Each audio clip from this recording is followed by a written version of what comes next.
Hello everybody and welcome to Forever Motorsports on Forever Sports. The Monaco Grand Prix is upon us.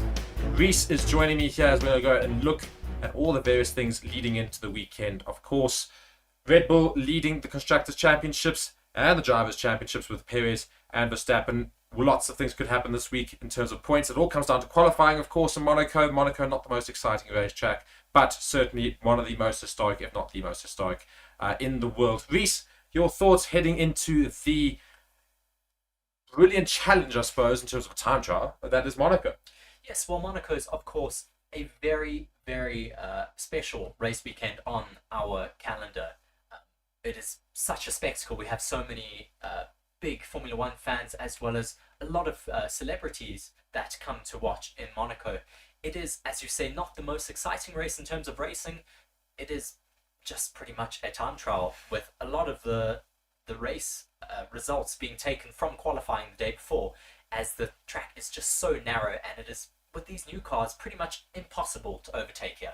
Yeah, and I mean, we've just got a few facts, of course, that we're going to go through for Monaco going into this weekend, but just some did you knows and things like that, and then, of course, looking at the news heading straight into the Monaco weekend, such as Lewis Hamilton potentially going to Ferrari in the coming years as a replacement there in that Ferrari seat. We're looking at the Mercedes upgrades, of course, that are going into this weekend. So that's the big news, of course. And yeah, just some other small news items that have also happened. Not much else has really happened, but otherwise looking at what could potentially go down this weekend in the streets of Monaco. So Reese, just run us through here, the Masters of Monaco. Yes, of course. We see just such incredible performances here from those outstanding drivers that we have in Formula One history, with the likes of Ayrton Senna, who famously burst onto the Formula One scene with a storming performance in the rain-soaked 1984 Monaco Grand Prix, and currently holds the record for the most wins at Monaco, with 6 race wins here, including 5 consecutive victories between 1989 and 1993. Graham Hill then, next on the list, took 5 of his 14 Formula One wins on the streets of Monaco between 1963 and 1969. Then onto one of my favourite Formula One drivers of all time. I got to see a few of his championship winning cars last weekend in Maranello, Michael Schumacher, who took 5 victories in the Principality here in Monaco between 1994 and 2001.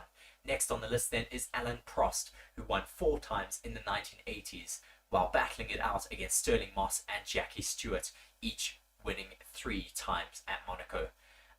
Of the current top crop of drivers, Lewis Hamilton has had 3 wins in Monaco, Max Verstappen and Sergio Perez, both with 1 apiece. Yes, and you know, the interesting thing is Red Bull don't actually, for all that's got those 2 there now, Red Bull don't have a very good history at Monaco at all. Actually, they do. Red Bull have really done well in the last few years. They won with... Yes, recently, yes. Well, they've won with Mark Webber, they've won with Daniel Ricciardo, Max Verstappen and Sergio Perez. They seem to like it here. They have a massive barge that they also bring in from one of the towns nearby. They have to bring it in over the sea, of course, because Monaco is so tight. And they have a massive big Red Bull energy station where they bring a lot of their celebrities and sponsored athletes to come and watch the Monaco Grand Prix. So Monaco, of course, is looking to be Red Bull's, what would it be, 5th victory because of the cancelled Imola. I'm just trying to remember now. Imola, of course, getting cancelled last week, so we're going to have the first bit of Grand Prix racing for a little while, because we haven't had a Grand Prix for a long time. Lots of floods, of course, not too far away from Monaco, obviously in the outskirts of Italy, and Imola around about there. Reese will know very well. Unfortunately, it was supposed to be a time when Reese was going to be on the ground at Imola. Nonetheless, that'll happen soon. I'm sure we'll get another opportunity to go and see live Grand Prix racing. But going back onto the Monaco Grand Prix, and did you know? Just a couple of these I'm going to read out, just a few of them, just some interesting things. So yeah, Jim Clark took pole at Monaco 4 times, yet he never claimed victory at the track. And another one here, more recently, in 2018, Charles Leclerc became the first Monegasque driver to compete in their home race since Olivier Beretta in 1994. After 3 failed attempts, Leclerc finally reached the checkered flag on home soil for the first time in 2022. Of course, lots of eyes will be on the Monegasque of Charles Leclerc, who's been seen driving around in his Ferrari in the streets of Monaco this week leading up to his home Grand Prix. Could he perhaps pull something off for Ferrari? Of course, Ferrari have had some decent qualifiers so far this season, and Monaco's all down to qualifying. So maybe Charles Leclerc could get a decent qualifying time in. Yes, he will certainly have to fight it out with Fernando Alonso and Max Verstappen, and of course Sergio Perez, who is the king of the street circuits so far this year.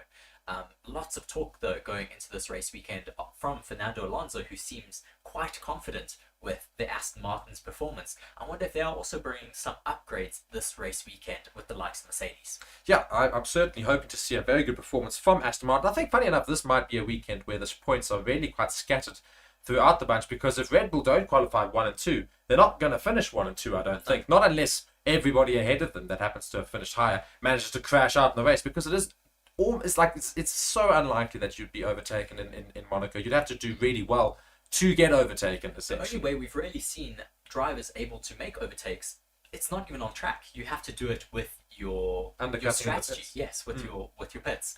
I mean, we've seen it in the past with the Red Bulls and the Ferraris, where the Red Bulls just caught the Ferraris out and were able to leapfrog them in the pits.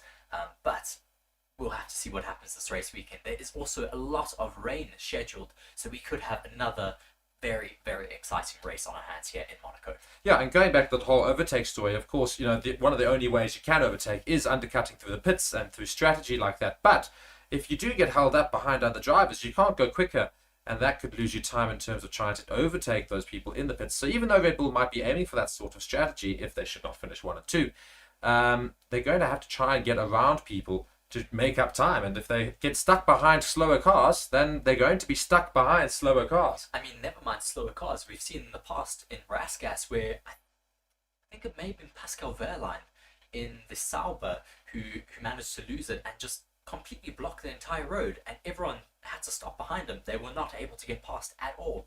I mean, if that happens and you're racing against P1 and you get caught by that marker like that, that can completely ruin your race if you do not get a safety car. Yeah, I mean, it's just a ridiculous thing in Monaco. And just going on to more ridiculousness, just a couple more facts for you as well. The hairpin, of course, the very famous hairpin there in Monaco, is the slowest corner in the F1 calendar, taken at just 48 kilometers an hour. That's what me, you, and everybody at home drive at.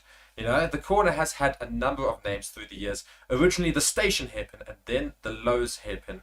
It's now named after the hotel which sits on its outside of the track, the Fairmont.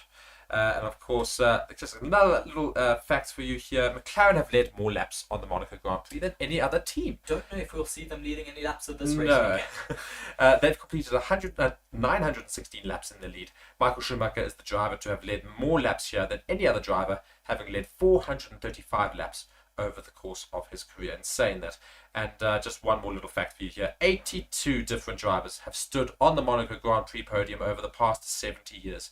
Ayrton Senna took the most top 3 finishes, 8 in total, while Sebastian Vettel and Lewis Hamilton each finished in the top 3 at Monaco 7 times. Yes, such an amazing track, of course, to watch. Unfortunately, the racing is not so great. I mean, I think we certainly need to bring some changes in the sport to allow racing to be a bit closer on street circuits like this. Yeah. Because these current cars are just so wide and so long, it just does not promote any close racing at all. And if you try to make an overtake here, I think both cars will pretty much end up in the wall. Yeah, it's the cars are too big, unfortunately. That's the problem with Monaco and a lot of street circuits, some of them. The cars now are huge, and that's the problem, is that there's no space to now overtake. But moving on to a couple of changes that have happened this year with regards to Monaco, is that F1 has stopped the Thursday practice at Monaco Grand Prix. And if you'll know, and if you've been watching Formula One, Monaco usually has the first practice on a Thursday to then break on the Friday before continuing on the Saturday and the Sunday. And here is why they have stopped the practices taking place on the Thursday. Otherwise, that would have been today. Formula One so it says, until the changes made last year, drivers would have tackled the challenging twists and turns of the Principality on Thursday before taking off. The tradition is no more. The Ascension Day is the reason. I think the Monaco Grand Prix traditionally coincides with the Monegasque Ascension Day bank holiday. The holiday falls on the Friday of the event, so F1 has historically paused operations to mark the day, allowing local traffic to pass through the Principality streets with relative ease, whilst local businesses were able to use the break to restock before what would be a hectic weekend period. But for 2022 and 2023 now, F1 took the decision to remove the break day and revert to a more familiar 3-day weekend schedule. So quite interesting the fact that Monaco themselves have a bank holiday, or the alternative, a national holiday race weekend for the Grand Prix weekend almost, because it literally falls on the Friday of the F1 event.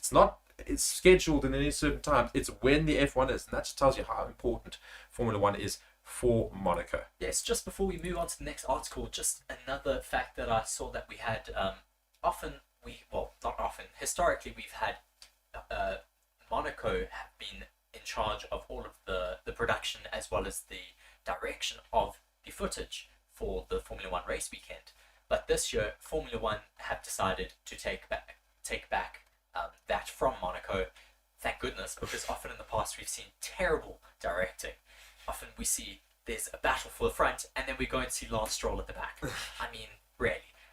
So it's quite a welcome change for sure that we are going to have Formula One taking over directorship for the Formula One Monaco Grand Prix race weekend. I'm sure it will be a lot better than what we've had in the past. Yeah, I'm certain that we won't be faffing about at the back with the Alpha Tauris and the Alfa Romeos, and more faffing about with those Mercedes drivers, Ferrari drivers, and Red Bull drivers. And speaking of Mercedes, of course, lots of news this week. Before we get even into Mercedes' big upgrades that are coming this weekend, hint, hint, nudge, nudge, before we get into it, just so you stick around for a little bit longer. Side pods are the big talk, of course. But the other big talk in Mercedes is that of Lewis Hamilton and his potentially going to Ferrari.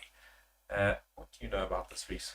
Well, I can pretty much shoot this down almost immediately, but I will wait for that for a few minutes. But there's been a lot of talk, of course. It is that time of the season where we have silly season pretty much taking over, where drivers' contracts are coming to the end at the end of 2020. Well, what are we in now? 2023. Yes, so Lewis Hamilton's contract comes to an end at the end of this year. So, of course, there are going to be a lot of rumours, as per usual, when you have such a high caliber driver coming to the end of his contract.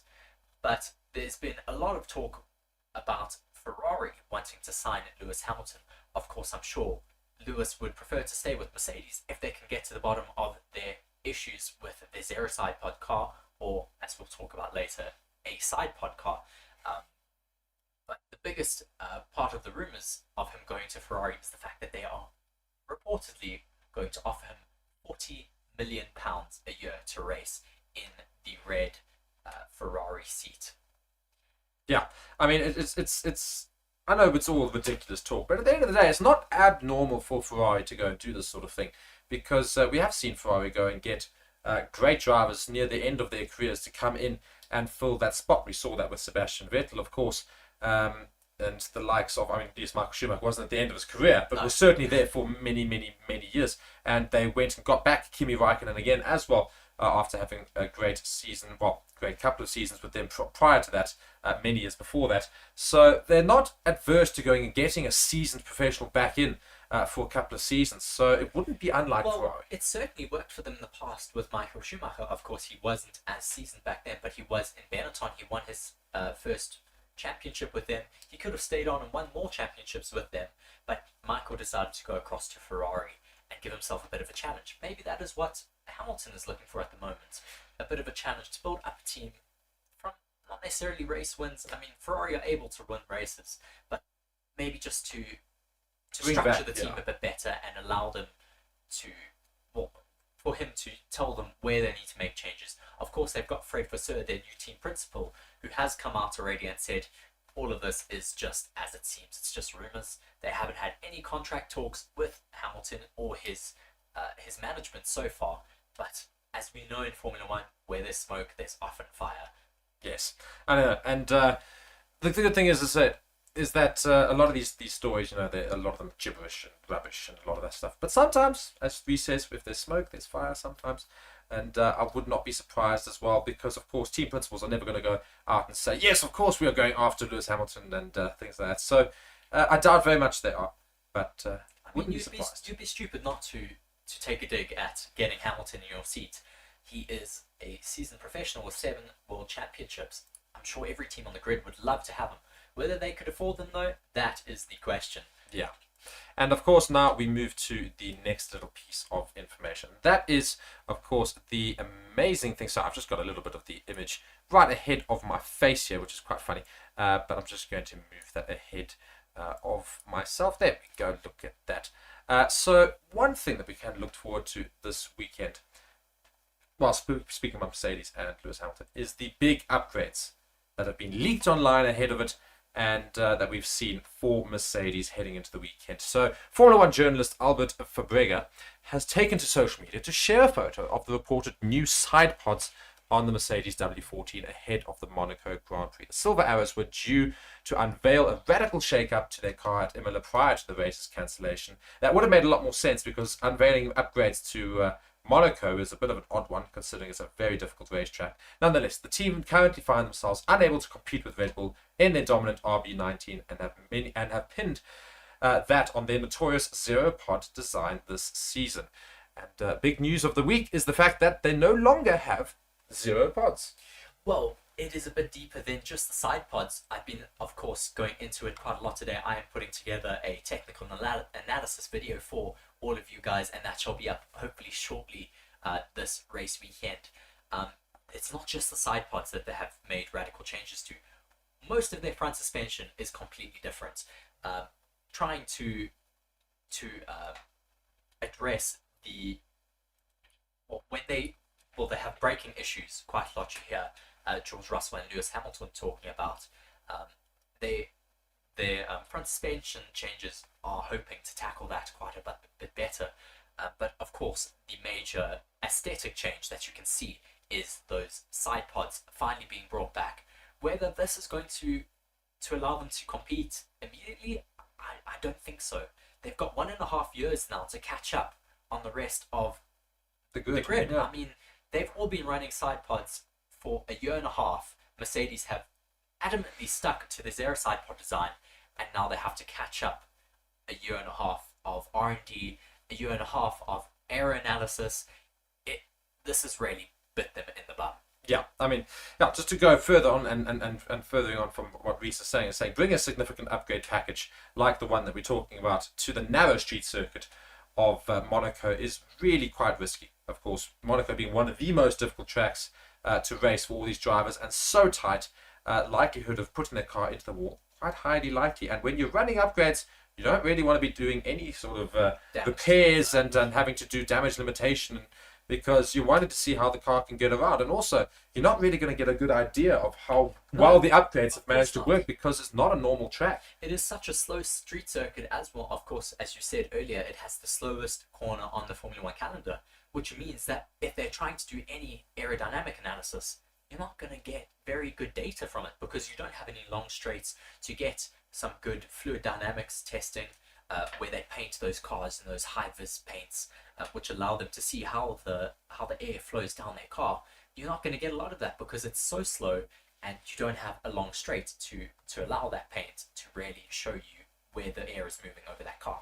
No, as I said, so lots of things to go and talk about, and of course, as Reese says, he's going to be doing a deep dive into all of those changes for the weekend. But could this potentially put Mercedes back into the question of future races? Who knows?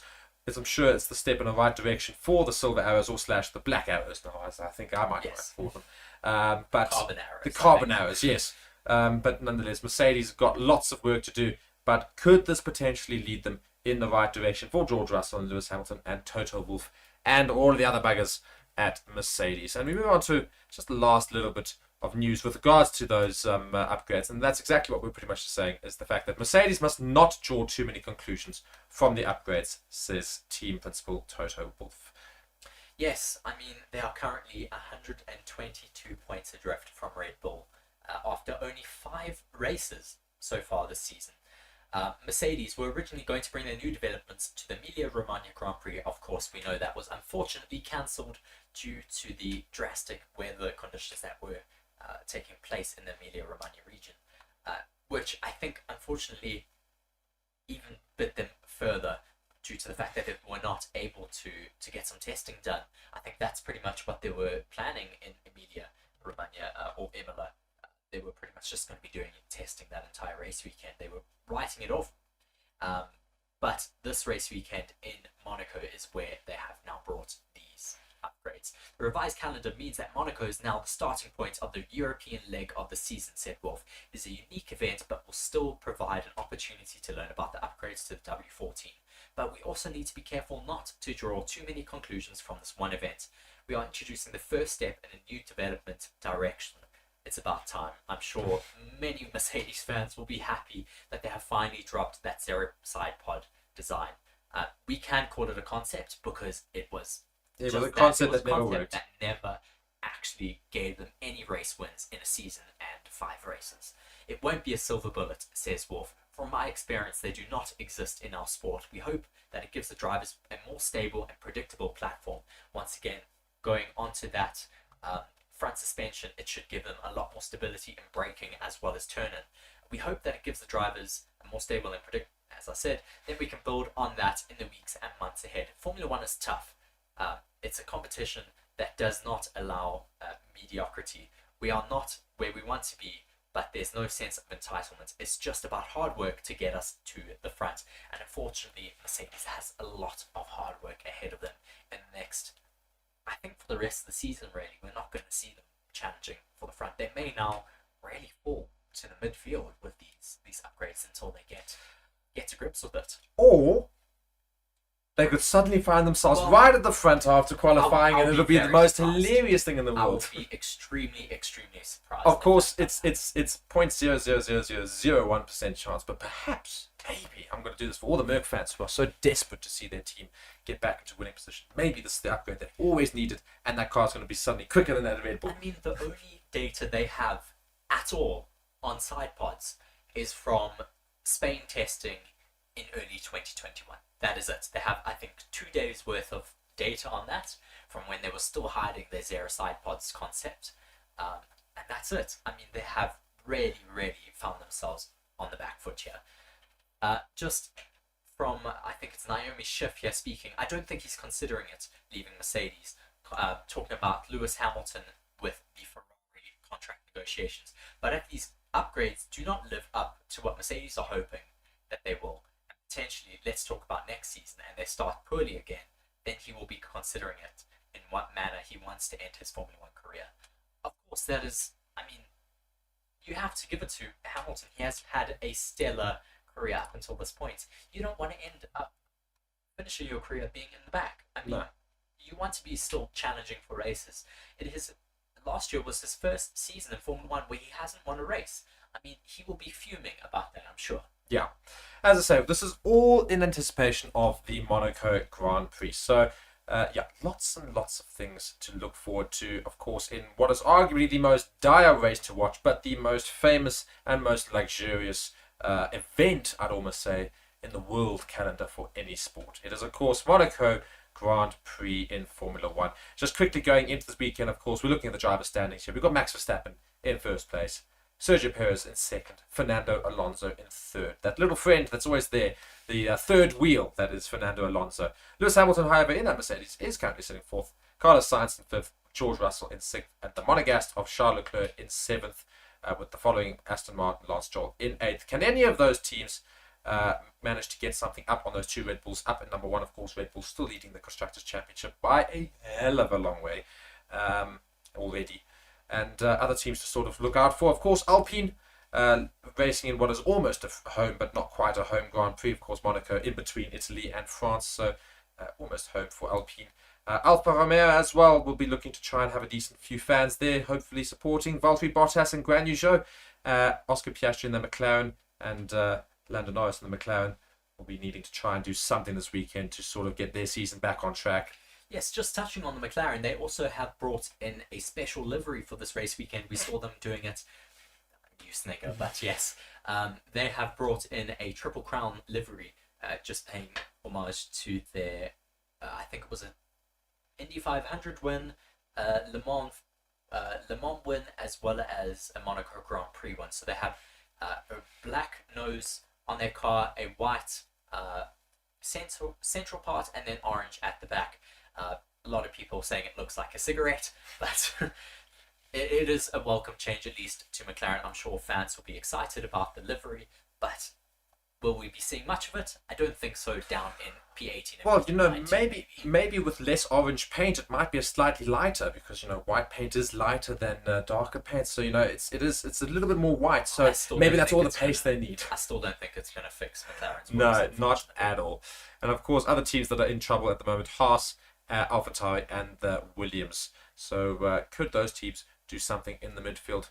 This is all in anticipation of the Monaco Grand Prix. Guys, thank you so much for watching Forever Motorsports going into this weekend. Big weekend. Reese, thank you so much for being here as well. I've been Mark. Reese has been Reese. You have been watching Forever Motorsports. Let's get into the Monaco Grand Prix. Cheerio.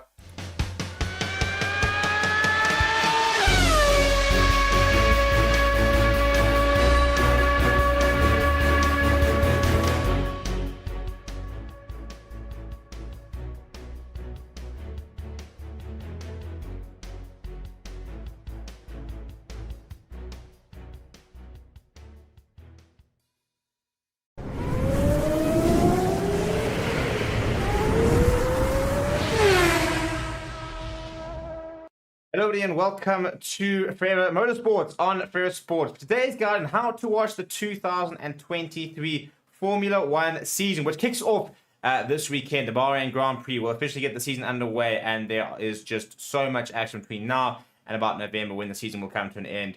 Just races all around the world, more sprints, more races, a busier season than ever, and yeah, I think it's going to be a very interesting season to see exactly if Red Bull can continue to sort of assert their dominance, if we're going to see Mercedes coming back, what are we going to see? And the question is, how can you watch all the action throughout the season? Now, the first things first is that we will do videos for every single Grand Prix. We will do videos on how to watch that particular Grand Prix on a free-to-air broadcaster. Which means that as long as you subscribe to the channel and you monitor us, you'll be able to sort of find out how to watch every single race on a free-to-air broadcaster. And so make sure you subscribe to the channel for that. Now, to be able to do that, though, however, there are very different broadcasters from around the world. So what you're going to do is you're going to get yourself a VPN. I recommend using ExpressVPN because we've tried and tested it and it just works. So what you're going to do, link in the description, get ExpressVPN, get yourself that year subscription as well. If you sign up for a year subscription, you'll actually get an extra 3 months for free, which means you'll be able to start watching from this weekend and it'll cover you up to about June next year. You're going to install ExpressVPN and it's going to come up something look like that. And you think if you click on the right hand side there, you're then going to get these this pop up, and those are all the locations of all the various places where you can connect to sort of servers. And what it does, it kind of geolocates your device. So for example, for Bahrain, there are free-to-air broadcasts in Belgium as well as in Austria. So you connect to those locations and you go to those sites. But if you totally wanted to watch the entire season, my recommendation would be to get F1 TV Pro. Now it is only available in certain locations, that being the US, the Netherlands, Sweden, I think Spain, Germany. Then you'll need to use ExpressVPN if it's not covered in that region. And again, so what you do is you go on ExpressVPN, you go and select the United States, and then all you do is you turn it on. As soon as this goes green, it means that you are currently connected to a server in the United States.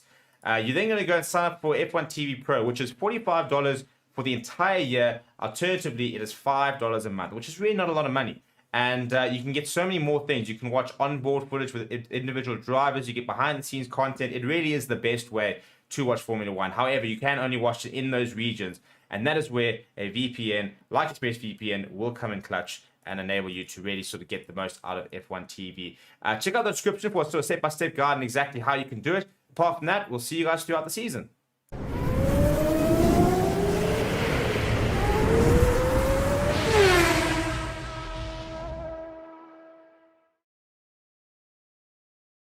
Whatever the game's giving me, that's what we're doing. Yeah. Problem is Reese is going to try and take me to the first corner. Yeah. Oh my word, that was a quick start. No, I wasn't either. My game didn't put me into gear.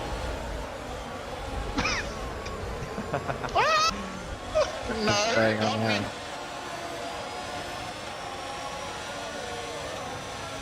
Oh my god, all the cars are making this so difficult. I can just imagine the carnage behind me. Oh, it's disaster back here. Oh, where was that? Getting dodging my way up the field, yeah. Oh, I've got. Oh god, I got a caution. Problem is, you're gonna get penalties for doing so. That's the problem with it. Yeah. First.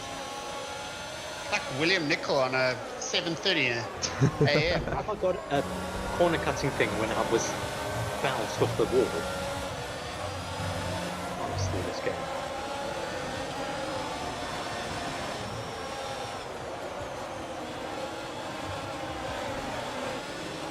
Lewis Hamilton's still on my freaking ass. Get off it.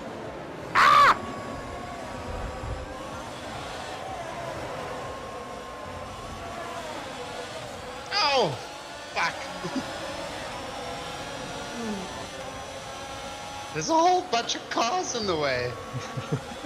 Oh!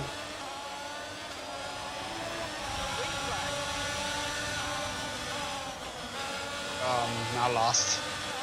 Ah! Not sure I can concentrate for this many laps. I've got Lewis Hamilton breathing down my ass here. The game's favourite driver is not far behind mine.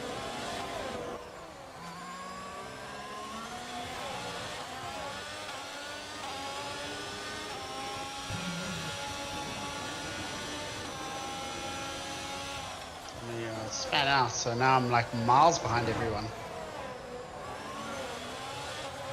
Second last. Oh, that's a wall.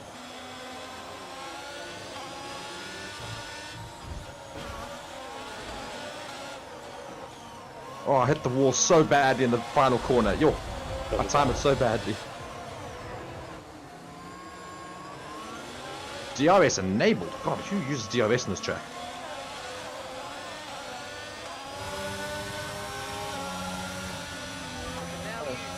Dude, all you have to do is just sit your car in the middle of the track. They can't overtake you. It's fine. I can't if I'm honest, because like you're too far down to see. Being quite genuine, I only go down to 5th. I can't see what's happening after that. Well, I have noticed that because like it's just the 5 cars at the front here and there's nobody, like there's a big gap before the next bunch. Keep going there, James. Loving your work. Keep it up, James, because I'm way behind.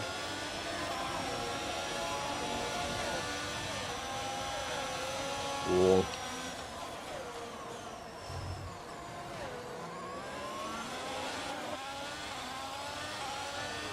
Oh, my tires are losing it. Oh my word, I took that so late. Oh, I'm into the wall. Hamilton's trying to take me.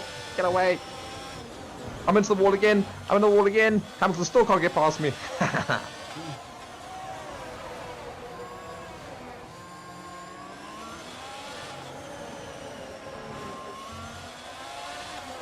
It's gonna take me again. No, no, no,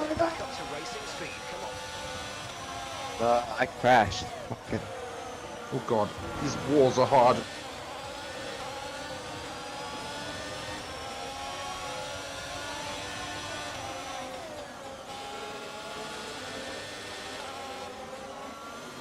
It's gonna be me and Graham for last place. That's what's gonna happen. Maybe James if he fucks up enough. The only way you overtake here is if you pit early. I would pit early personally. I've made an overtake. Yes, Reese, that's I got you. lost to know that. I've got traction control on. I'm struggling here today.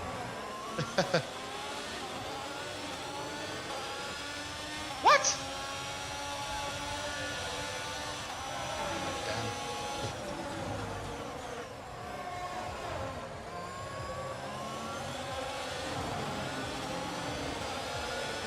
Mark, I need you to back up Hamilton for me. That's not very difficult. He's on my tail anyway. No, he's not. He's a bit further off you now. Oh, no, he is now. Actually, yeah. Hi, look at me, driving half decently. Oh, fastest lap even.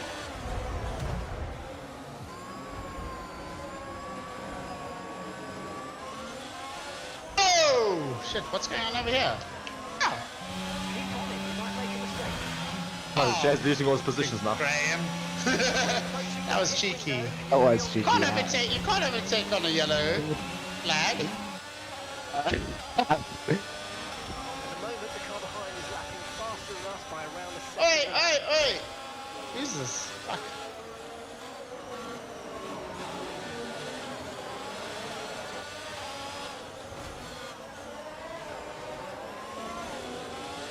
Shit.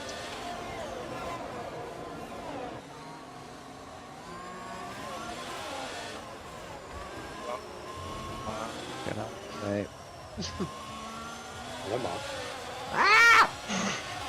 Yes, Ryan, you're right on my tail, yeah. Oh my god. Thing is, Reese, you still gotta get past me, and that's gonna be damn difficult when I weep all over the place. And not on purpose.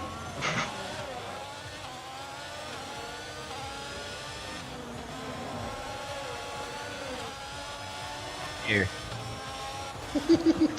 Guys. I'm not gonna apologise for that.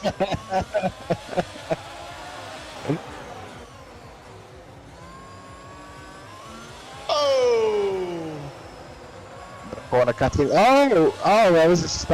That was good. Not gonna lie, that was good. Oh no! Who's behind me? He's hit me. That's not me. Oh, I'm driving so badly right now. Now Reese is breathing down my neck.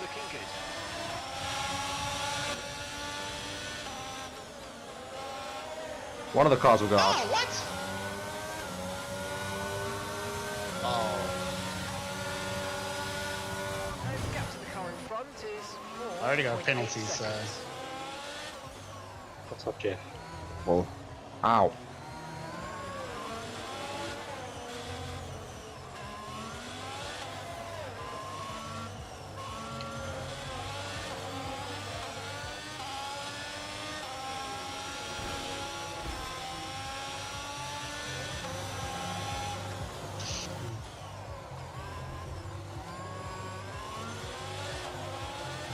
Rather than fight Reese, let me go into the pits.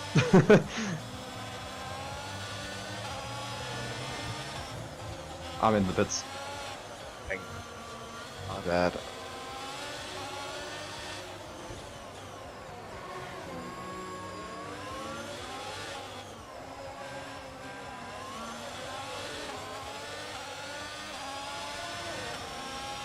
I'll still come out ahead of James.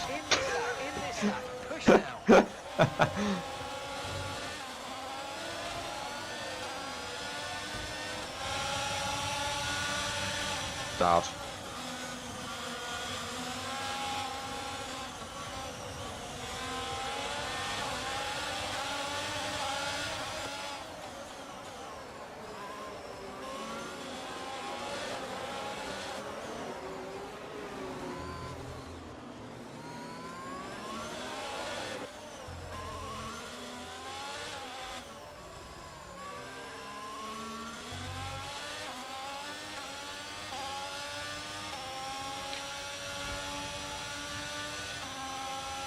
Oh.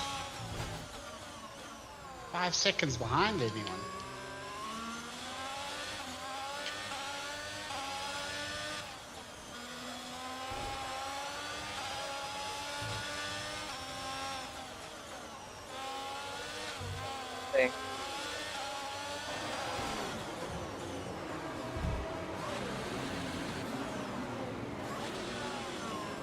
James is dropping very quickly.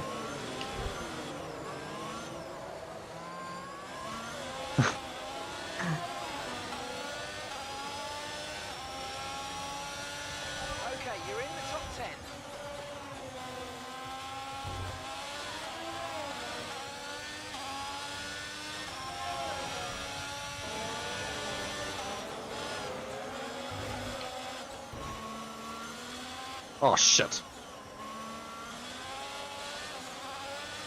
Come on, me.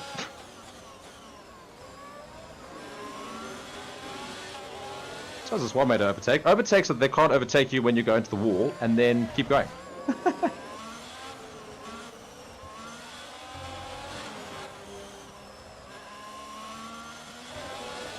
I feel like Reese with traction control is loving life right now. No, I'm still struggling. He says in first. Joystick button keeps moving. What? Did you get a penalty? I've got one.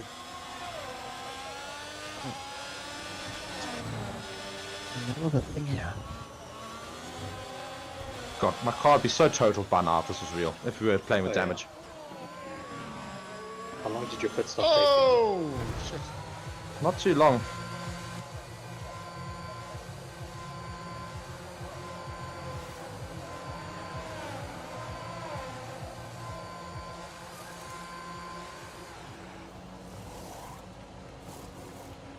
was a fantastic stop, faster than we were expecting. Okay, stay clear of the white line on the exit. You'll receive a penalty for dangerous driving if you cross onto the track.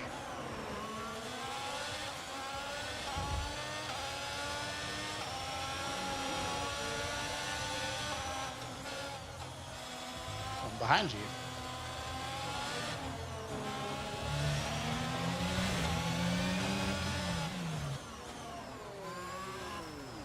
No, man, Reese.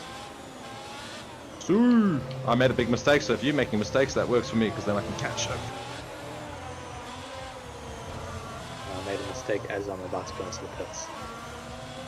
Can I capitalize? Can I come out ahead of DVs? You will. As I'm coming in. Oh, jeez, like. I just want to hit the freaking things. Damn it, damn it, damn it. If I hadn't made that mistake, I would have stayed ahead.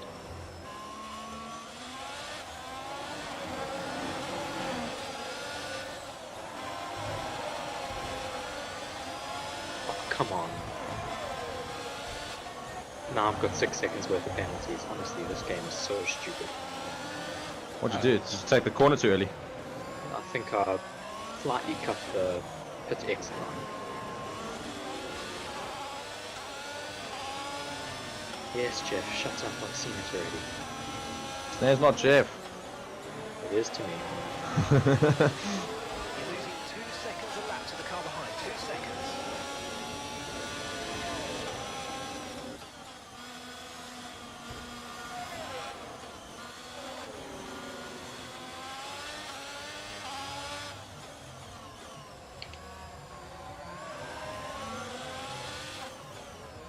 Okay, so the gap to the car behind is 5.2 he's got seconds. I'm not brave enough to do that. Ahead.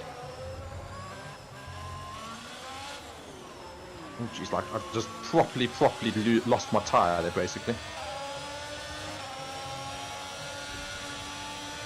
It's right on my tail. May I?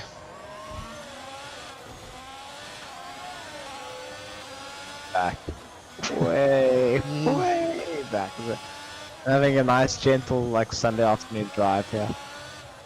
What's telling me is I'm going to overtake you soon. If you continue to cut corners, the stewards are going to give you a penalty. Whereabouts on the course are you? Just coming up to that long, sweeping curve, that fast, that by the harbour. So what you're telling me is I'm actually freaking close to you. Okay, gap ahead is 8.3 seconds.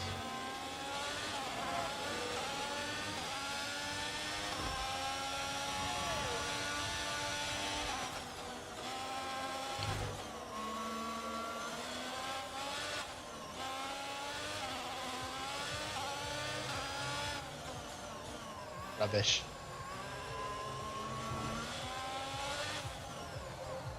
So who doesn't have penalties? James doesn't. I don't either. I think it's only me and Reese. Graham, do you have penalties? I don't think so. Yeah. Well, next to your name it would have the extra points. It would have the extra seconds next to your name. Yeah, I don't. I don't know how, because my god.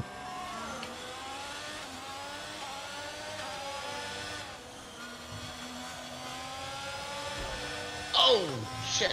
Ow.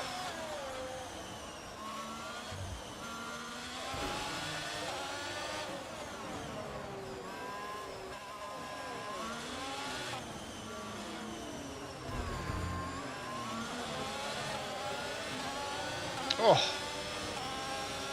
Okay, If it makes you feel better, the top of this controller's thing is just come off completely. Oh, it hurts so much. I should have 3 second timetable for that. Ow. Ow. Chris, Ow. also The whole let thing your came AI off. drive and pop the thing back on. Ow, ow, ow, ow, ow, ow, ow, ow. Yeah, I'm going to. Just want to finish this lap.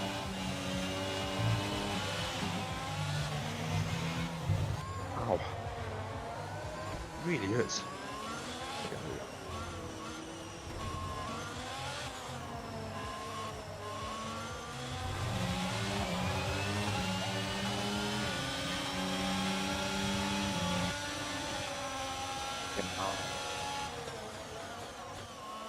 No, this thing's disintegrating.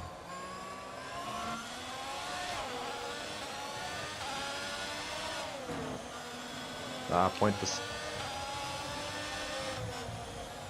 March is Let's still play with over us. 9 seconds ahead of me. I'm gonna have to play through the pain, yeah. We'll just put on AI and let it and try to fix it. I tried, it's disintegrated. It won't go back. As in, like, it won't fit because, like, the sides have completely come off. Shame. I'm gonna have another time penalty at this point in time.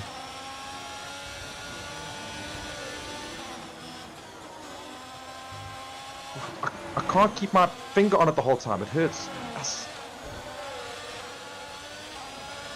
Our gap to the car in front is 5.1 seconds.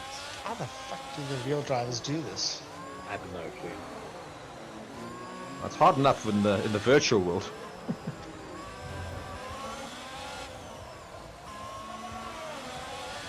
Dude, I'd be driving a fucking I don't know what car. I wouldn't be able to do this.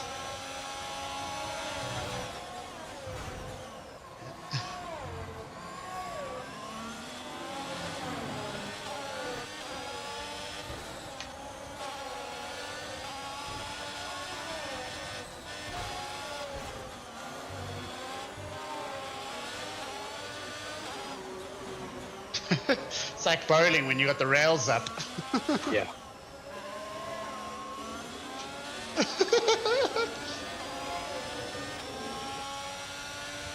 The AI is so close to me because I can't, but he can't overtake me. It's so. Yeah. The best way to do it is to get on that hairpin, and you can actually crash into a wall there, it's fine, they won't overtake you. I discovered that. They're still well ahead, Mark. What is this AI doing? Are you kidding me?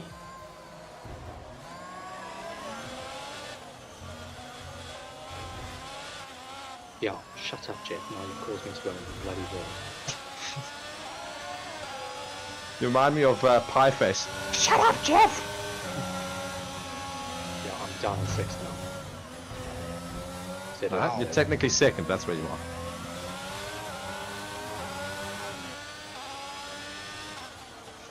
I hate this game. So I only have corners on, and I can see the race line the whole time. Yeah, much because it's all a corner.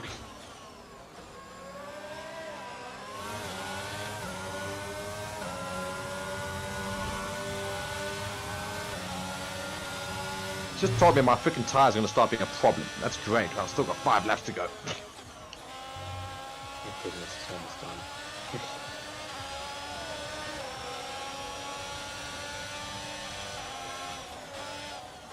Should we force it? I'm Let's trying. force the safety car out at the end. Yeah. I tried. and I I'm got right it. behind you, James. Tsunoda's just bashed me out the way! Asshole. Yeah, Hamilton stopped. There we go. Should hopefully have a safety car here.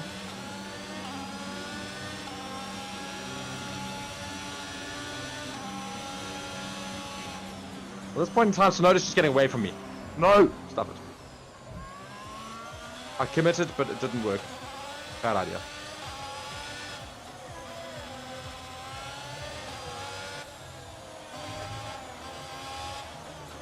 I bunched it a little bit more up for people, at least. Yellow flag. Oh, by the way, there's a pile up in the second to last corner.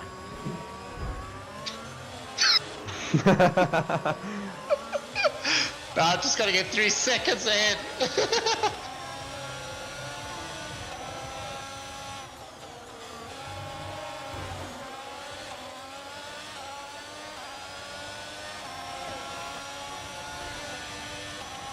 There I was trying to lead it, and Tsunoda managed to get past me. Now Tsunoda's going to win the race. Asshole. Okay, that's us with 5 laps of fuel remaining. 5 laps of fuel left.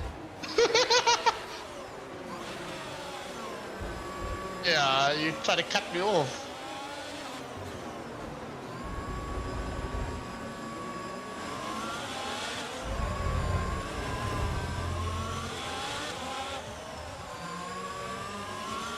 I just gotta get 3 seconds ahead of you.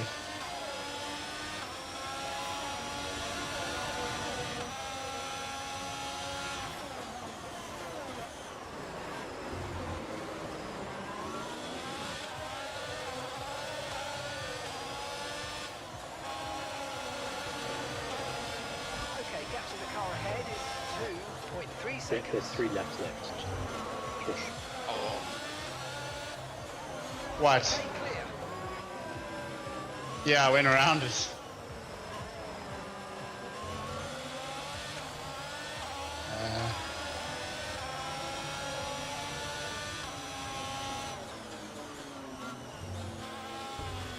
What makes you think that?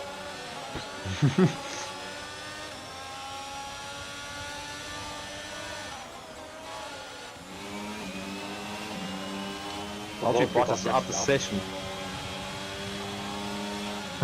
It's maybe a safety car. Yeah, but point is now.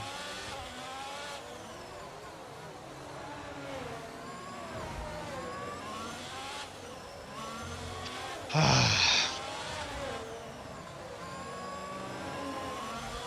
be aware, the grip levels are going to start falling away soon.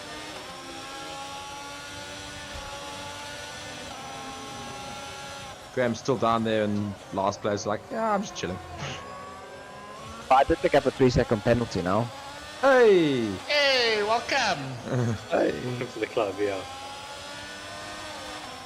You're just starting. Monaco's Now a how you not beautiful got a place. penalty? Like, you should have the most penalties out of all us.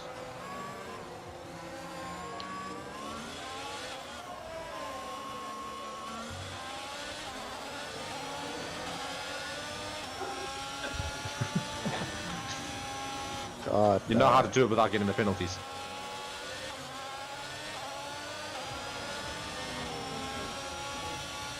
Teach me your ways, please, James.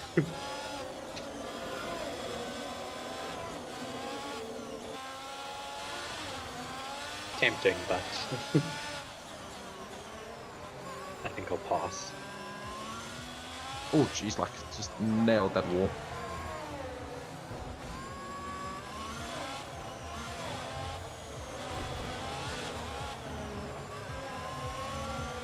Right, we've got enough fuel for 3 more laps. Well, track Cars are way too Monaco, fast. Spain. I think it is Spain. What, one after this? Spain. Yeah, next. I'm keen for I Spain. think it is. That's a good That track is. now. I'm telling you this. Ow. Got run Ow. up area at least. Now, you won't be going into walls left, right, and center. No. Well, that's a hope at least. Jesus, Russell, get off my case, boy.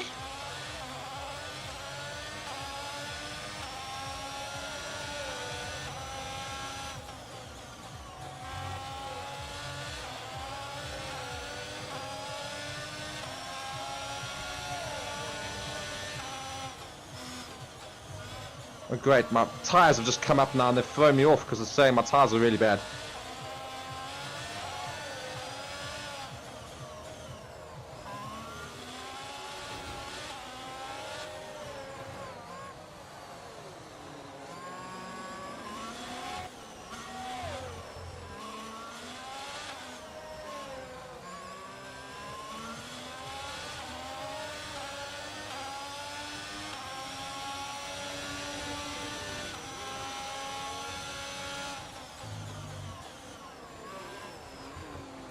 Just imagine I had another 19 laps of this.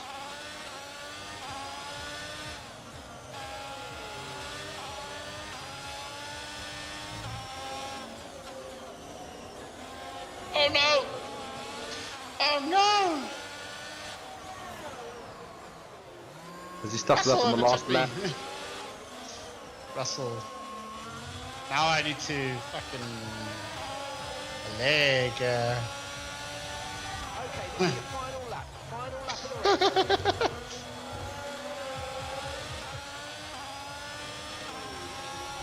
They're losing a small amount of time to the car behind. Let's keep pushing.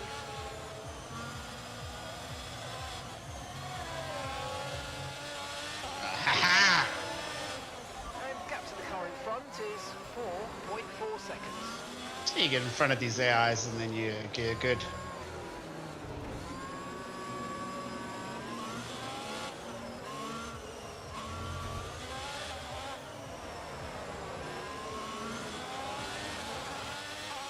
Oh Always my great word. when you have your cleanest lap on the last lap.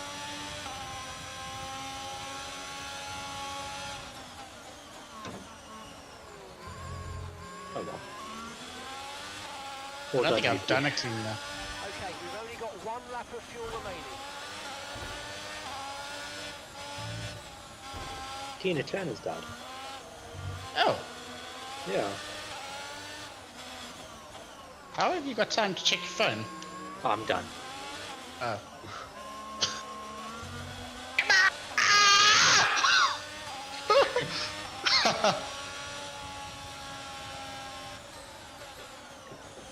Yes! Third place as per usual.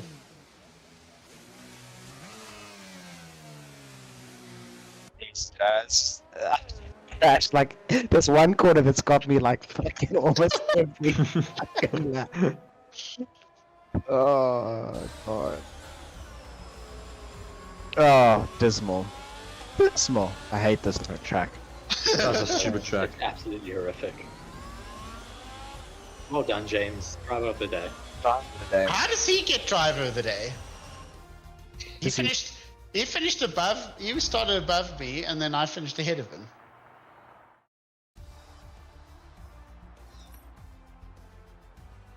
Go I away, don't you. like these lies.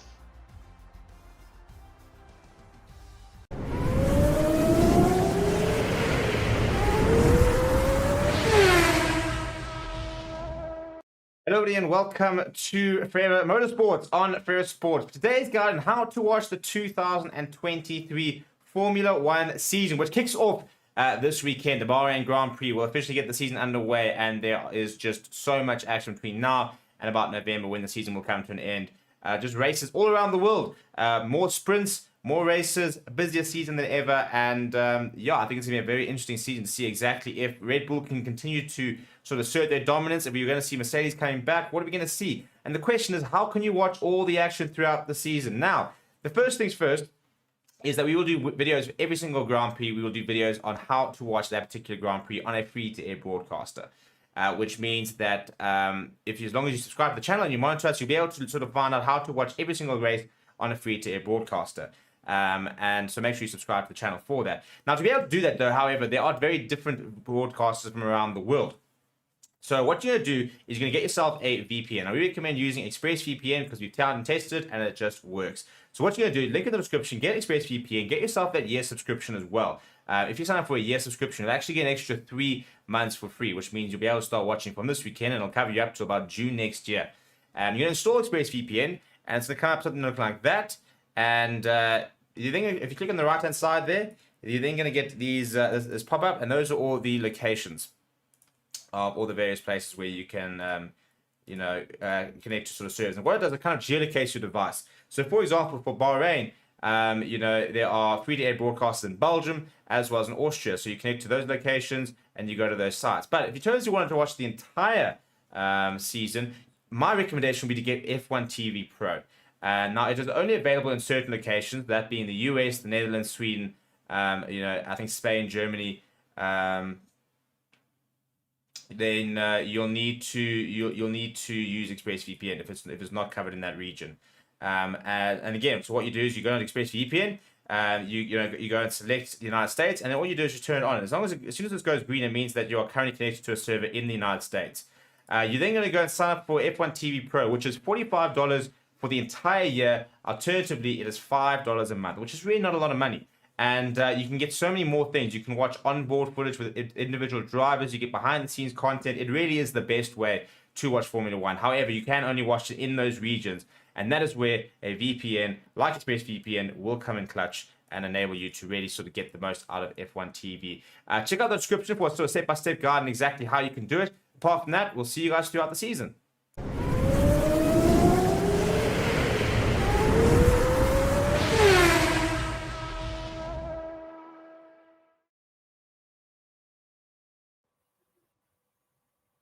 Hello and welcome to Forever Motorsports on Forever Sports. Just coming at you after the first practice session in Monaco. Quite an interesting session that we had with a lot of testing going on. Of course, the Mercedes bring major upgrades this race weekend, as well as a few small upgrades from other teams with the likes of McLaren and Haas, as well as Williams, who have brought a new rear wing here in Monaco. Just going to look at the top 10 to start off with, and then we will talk a little bit more about what happened in the session. We have Carlos Sainz, who managed to top the time boards with a 113.3, quite quickly breaking the 114s here in Monaco, closely followed by Fernando Alonso, only 0.3 seconds behind the chart topper of Carlos Sainz. Behind him was Lewis Hamilton in that upgraded Mercedes with their new side pods, followed by Sergio Perez, the top Red Bull at the moment in P4. Then the second Ferrari of Charles Leclerc down in P5, of course, being the Monegasque's home race here in Monaco. Max Verstappen then down in P6, Lando Norris in the slightly upgraded McLaren in P7, Esteban Ocon in P8, Lance Stroll, the second Aston Martin, all the way down in P9. Quite a bit of a difference between the two Aston Martin teammates, with Fernando Alonso being in P2 and Lance Stroll down in P9. And then all the way down in P10, we have Alex Albon, who had quite a good session up until the very last 2 minutes, where he managed to completely shunt his car. And it is a bit of an unknown at the moment whether he is even able to get into practice 2 due to the amount of damage that he has caused to his car, breaking both the front left as well as the rear left, which could cause a gearbox change to have to happen in that Williams garage. So quite a lot of work for the Williams mechanics to do between this first practice and second practice session.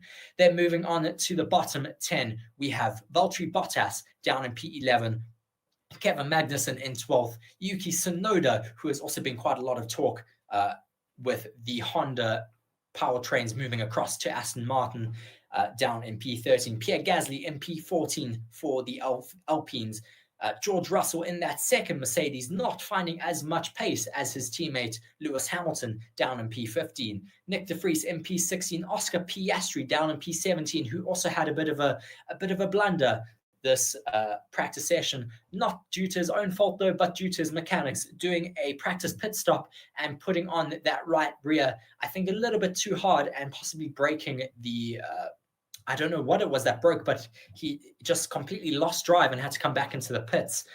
Then after Logan Sargent, Guan Yu Zhou, or Zhou Guan Yu rather, down in P19, and Nico Hulkenberg down in P20, also having a bit of a shunt, losing it in turn 10 and hitting his rear left on the wall there. They're completely stripping that tire off of the rim, and also just having to nurse his car back into the pits and not getting any more running for the rest of that session. Was quite an interesting session though, with the likes of the Mercedes showing some pace. Well, the Mercedes of Lewis Hamilton, that is. George Russell not seeming to be as comfortable in the upgraded Mercedes as Lewis Hamilton. Lots of upgrades though taking place on the Mercedes with their new side pods, as well as what you can't see as much is those new front suspension stays being mounted quite a lot higher than previously, just to help with a lot of the stability in the stability and drivability of that car. So hopefully we will see Mercedes being able to compete a bit more closely this race weekend. So far though, it looks like the Ferraris are very competitive this weekend. Will we be able to see a final P1 for Charles Leclerc in his home race? I mean, he's been able to take the top of the qualifying results before, but never has he been able to win in his home Grand Prix. Will we see that change this weekend, or will we see the Red Bulls once again being absolutely dominant in Monaco? Of course, this race weekend is so dependent on your qualifying results, as it is so difficult to overtake due to the narrowness of the street circuit, as well as these new modern F1 cars just being so wide and so long. But we will have to see what happens in the next qualifying session later today. Certainly going to be keeping our eyes out on that. We hope to see you there alongside with us very soon. But that has been us for Free Practice 1. Thank you very much.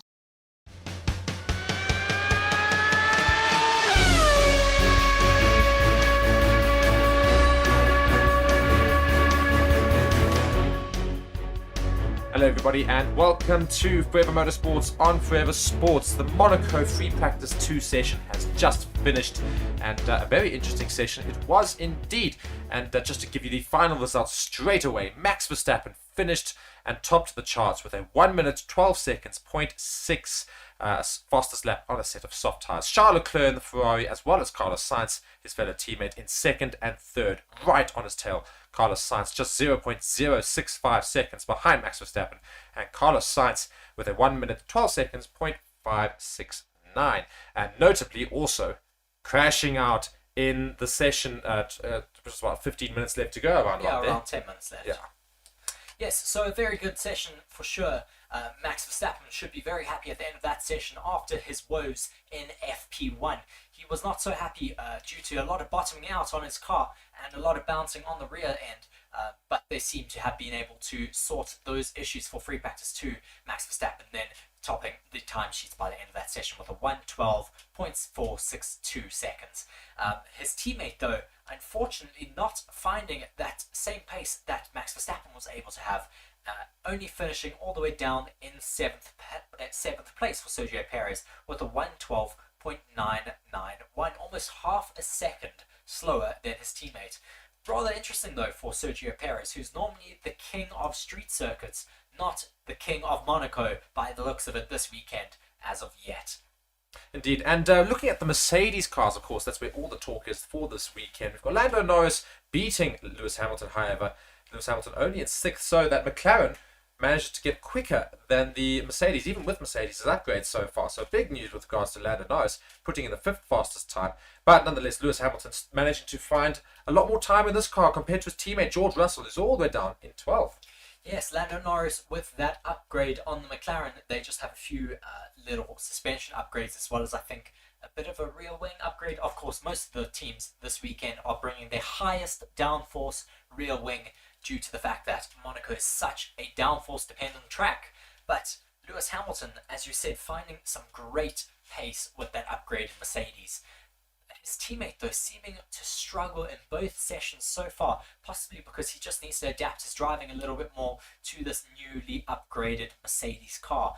But George Russell all the way down in P12 with Hamilton up in P6. Yeah, and another talking point, of course, is we go and look at Aston Martin. We go and see Fernando Alonso, Mr. Consistent, who was 3rd for most of that session and was pushed out right near the end by Charles Leclerc and Carlos Sainz before that little crash. Fernando Alonso, however, looking very quick around the track still, and I think he's got quite a bit of pace still to find tomorrow, hopefully. And so it could all be to race for in the qualifying session that'll happen tomorrow. And of course, we will be streaming that as well, so be sure to stick around on the channel. But Fernando Alonso's teammate, Lance Stroll, could only put his quickest lap in on a set of mediums. So even though he was on softs, he wasn't able to put in a quicker lap. So Lance Stroll all the way down in 11th. So not a great free practice session for the second drivers, basically, because we look at the grid, we see Lando Norris all the way up in 5th, his teammate 18th. We go and look at Fernando Alonso in 4th, his teammate 11th. Lewis Hamilton in 6th, his teammate 12th. Sergio Perez is 7th, Max Verstappen in 1st. So the only drivers in the big teams that managed to put in consistent times right with each other were that of the Ferraris, Charles Leclerc and Carlos Sainz. Yes. Also, just to take you through the rest of the grid there, we went up to Lando Norris, then we have Lewis Hamilton in 6th, Sergio Perez, as we said earlier, in 7th. Quite an interesting outlier is Valtteri Bottas in 8th in that Alfa Romeo, then followed by the 2 Alpines of Pierre Gasly and Esteban Ocon 9th and 10th.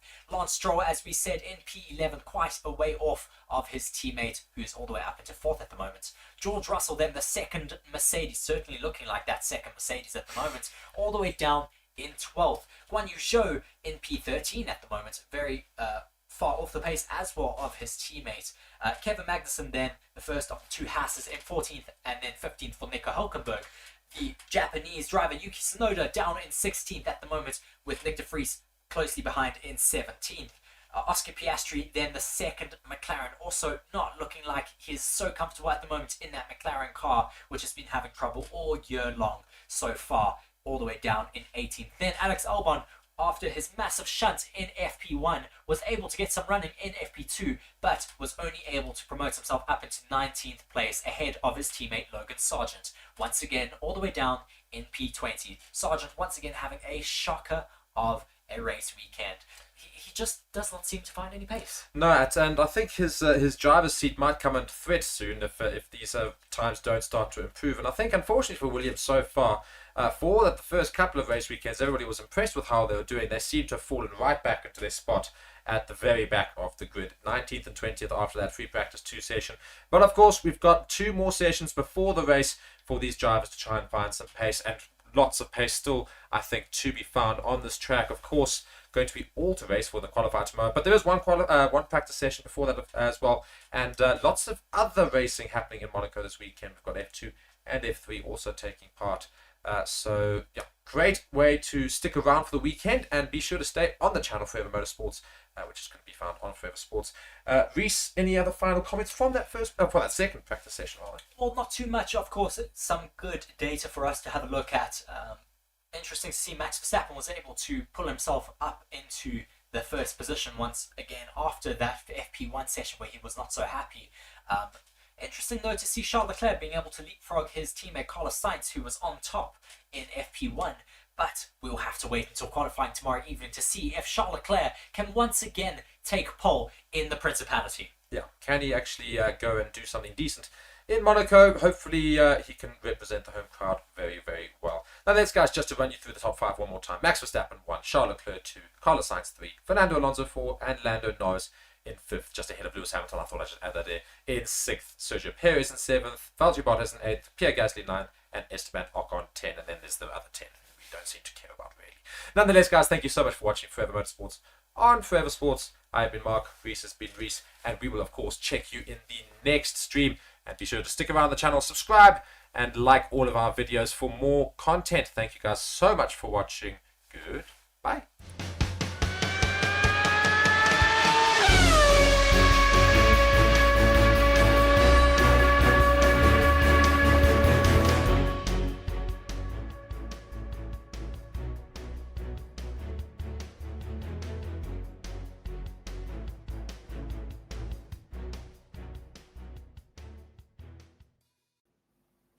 Hello everybody and welcome to Forever Motorsports on Forever Sports. I am joined by Reese and we've just finished watching the Monaco Free Practice 3 session, and of course this is our little review for that. And I think the major news from that session is the fact that we actually don't really know what's going to happen in qualifying, because we had a couple of incidents near the end there where we're going to see some even quicker laps be put in, but a lot of simulations in terms of soft tire laps. I think we saw one other compound being used by Yuki Tsunoda, a hard tire compound. Everybody else only used softs the entire session. So lots to talk about within that session. But the big news, of course, Max Verstappen on top, Sergio Perez in second. The 2 Red Bulls led the way. Max Verstappen with the fastest time there at 1 minute 12 seconds, 0.776. Sergio Perez there just behind his teammate, 1 minute 12.849. Lance Stroll managed to put in a very quick lap in the Aston Martin at 1:12.942. And I think we would have seen some quicker laps from other drivers at the end had it not been for a couple of incidents on the track. We had Kevin Magnussen stop on track due to a fault, and then we had Lewis Hamilton unfortunately going to the wall. Yes, unfortunately, Lewis Hamilton on a hot lap, having set the fastest first sector, just had a massive hand of oversteer into turn, I think it was turn 6, and unfortunately just lost the car, making a correction to try to stop that slide, and just hit the wall and broke his front left suspension. So he was unfortunately out of the session, and that brought a red flag out and ended the session for the day. But we do still have, of course, qualifying later this evening. So will be a very, very interesting session to watch. There's still quite a few unknowns, Mark. I mean, the Ferraris, Carlos Sainz has been quite rapid, but Charles Leclerc is still quite a bit of an unknown. He was not so happy in that first session, and then came in to make some adjustments to his car and never really got to get the full potential out of that because of all the stoppages out on track. Yeah, and as I say, the times are representative of us at a certain point, but we didn't get to see the very fast lap times that would have been put in right at the end of the session. We saw, as I said, Fernando Alonso starting his fast lap after having a little bit of an issue there, and he managed to get himself a first purple sector in sector 1 there, and he was going, and then unfortunately the yellow virtual safety car was called, and then he went again, and then the red flag was called, and so I think there are a whole lot of drivers that could have got some faster laps, but nonetheless, we're going to go from the back there. You can just see it on the screen. The Nick de Vries all the way down into 20th, almost very came close to coming into the wall, just like Alex Albon did in the first session. Oscar Piastri down in 19th, also really not great for either of the amateur drivers there. Alexander Albon in 18th, Logan Sargent 17th. The Williams really not finding too much pace currently out on track. Zhou Guanyu in 16, Yuki Tsunoda in 15. Fernando Alonso, as I say, could have got much quicker laps there, so don't look at these times too much. He probably would have finished much higher up, counted down in 14th. Nico Hulkenberg in 13, and Kevin Magnussen, as we say, in 12th, but caused the first stoppage in the practice session with about, I think it was 15 minutes to go. Yes, around that. About 15 minutes to go. We had Kevin Magnussen stop on track. He just didn't seem to have any power and had to stop there. Luckily, very close to a little recovery zone, so he could get off. And then finishing off that bottom 10 was George Russell in 11th, who's still struggling to get to grips a little bit with that Mercedes compared to Lewis Hamilton. Yes, well, I don't think he was also able to get in any fast laps, though, at the end due to all of those stoppages out on track. But yes, certainly still a lot of unknowns heading into qualifying this evening.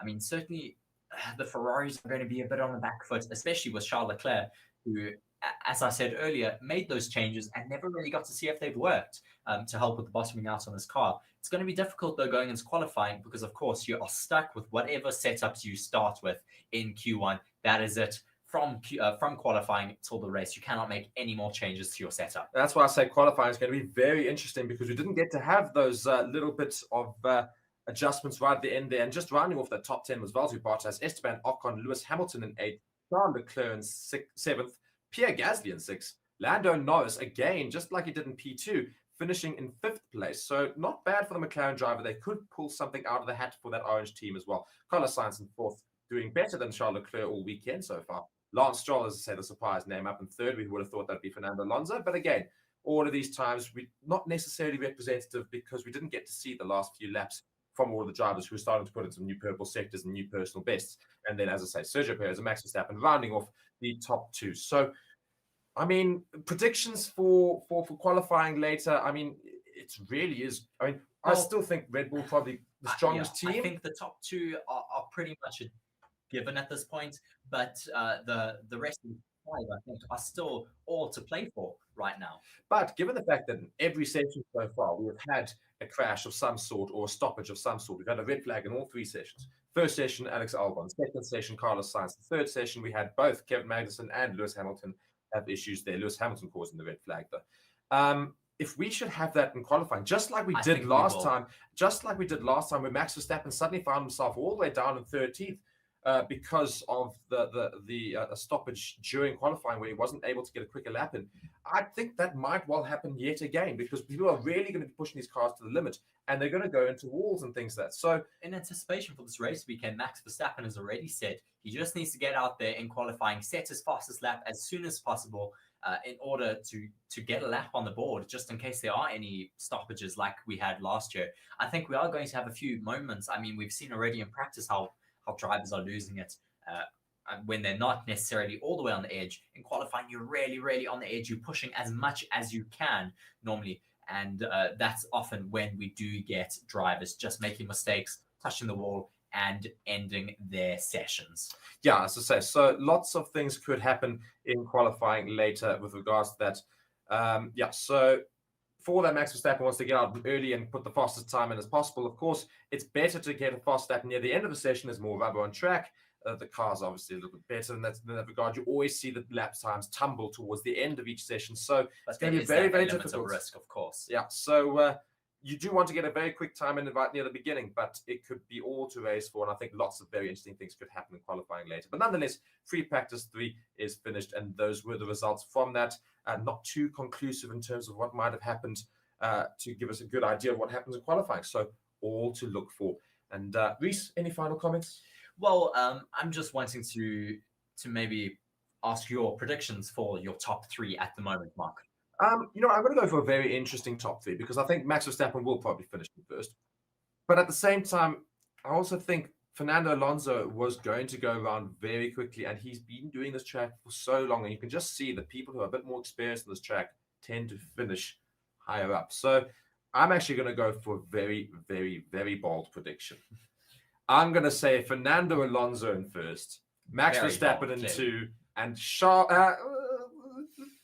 the Carlos Sainz in third. That's a bizarre thing. And I think it's just fourth. I'm going to say Sergio Perez in fifth, Charles Leclerc. But that's going to be my prediction. I'm going to put Fernando Alonso all the way up in pole. Okay, I'm not going to be so brave with my prediction. I think I'm going to go with the data that we have seen.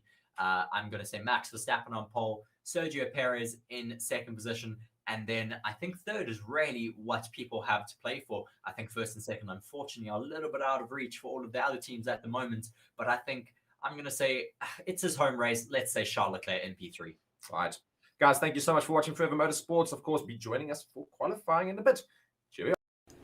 Hello everybody and welcome to Forever Motorsports on Forever Sports. We have just finished arguably the best qualifying session of the season. I actually don't even think it's arguable.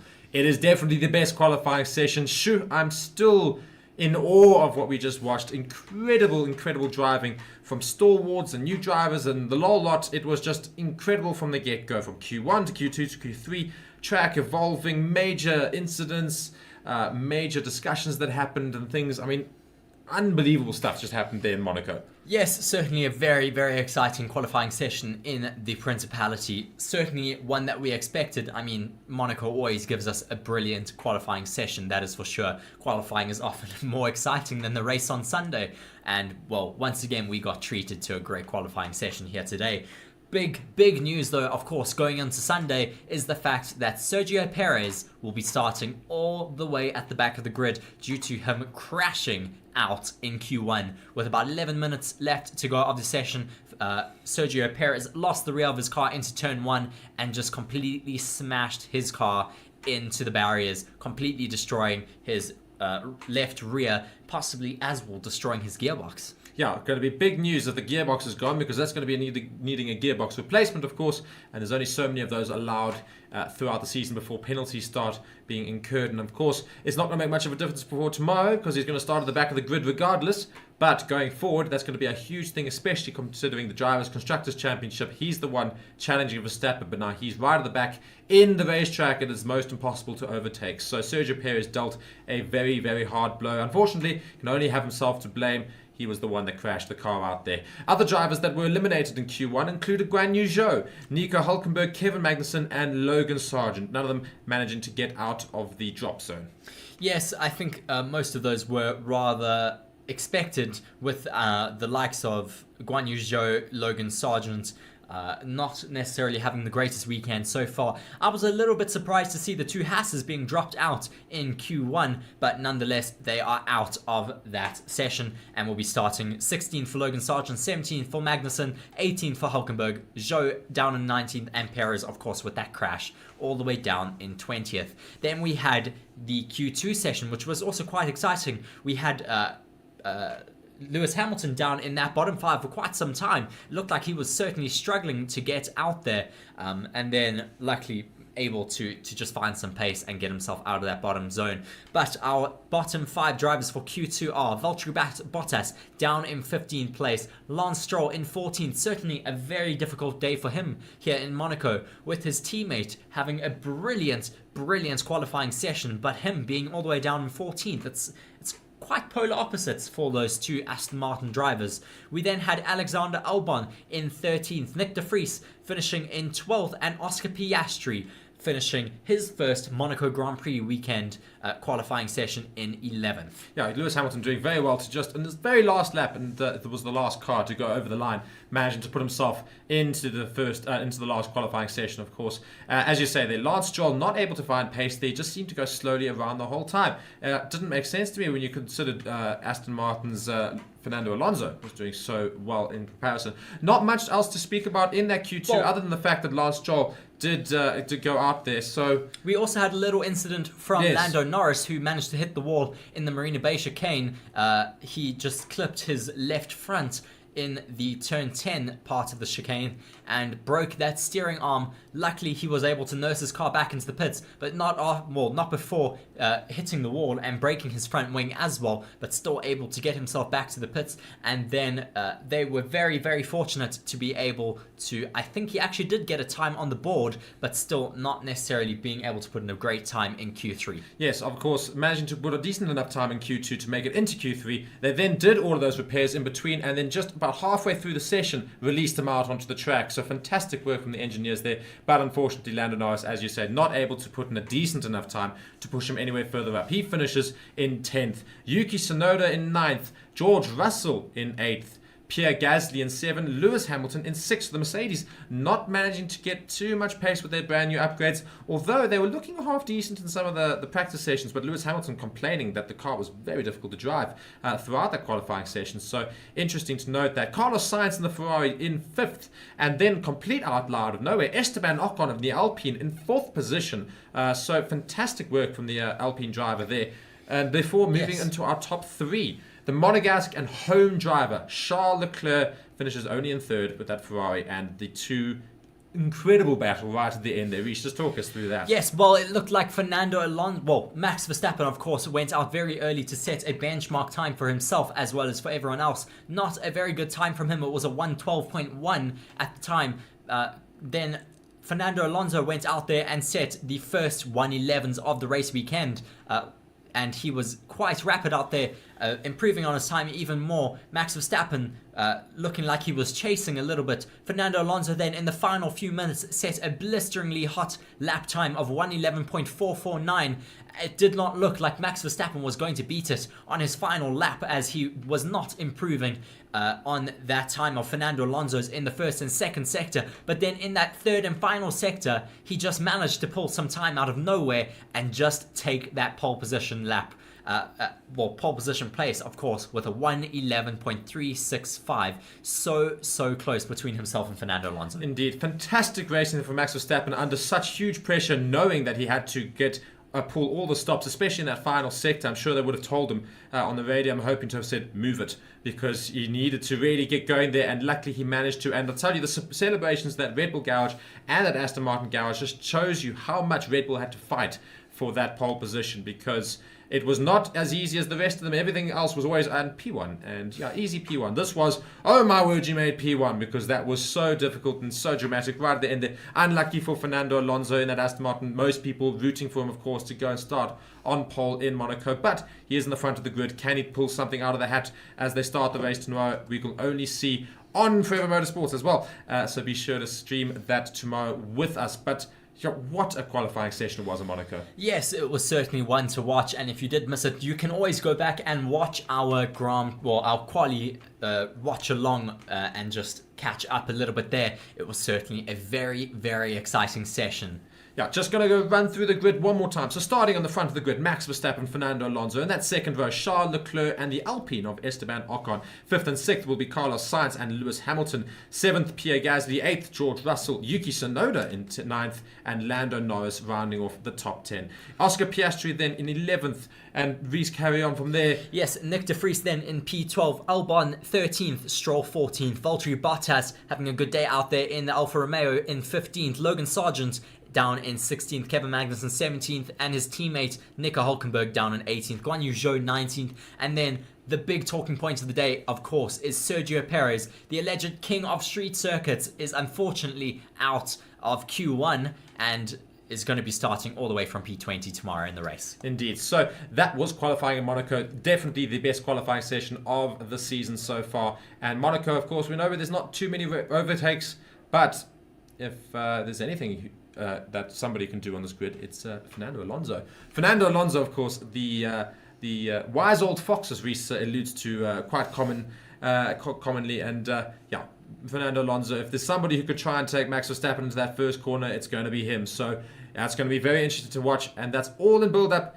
to the Monaco Grand Prix. Guys, thank you so much for watching. Reece has been Reece. Do you have any other comments? Well, just that tomorrow's race should be extremely exciting to watch. We have rain predicted for Monaco tomorrow afternoon. I've just checked on my phone. We do have rain predicted in the afternoon in Monaco, so hopefully that will throw a bit of a spanner in the works for the race. So it should certainly be very exciting to watch. So please do join us for that. Indeed. And guys, thank you so much for watching Forever Motorsports.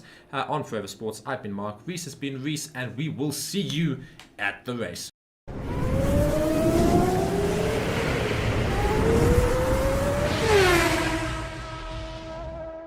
Hello everybody and welcome to Forever Motorsports on Forever Sports. Today's guide on how to watch the 2023 Formula One season, which kicks off this weekend. The Bahrain Grand Prix will officially get the season underway, and there is just so much action between now and about November when the season will come to an end.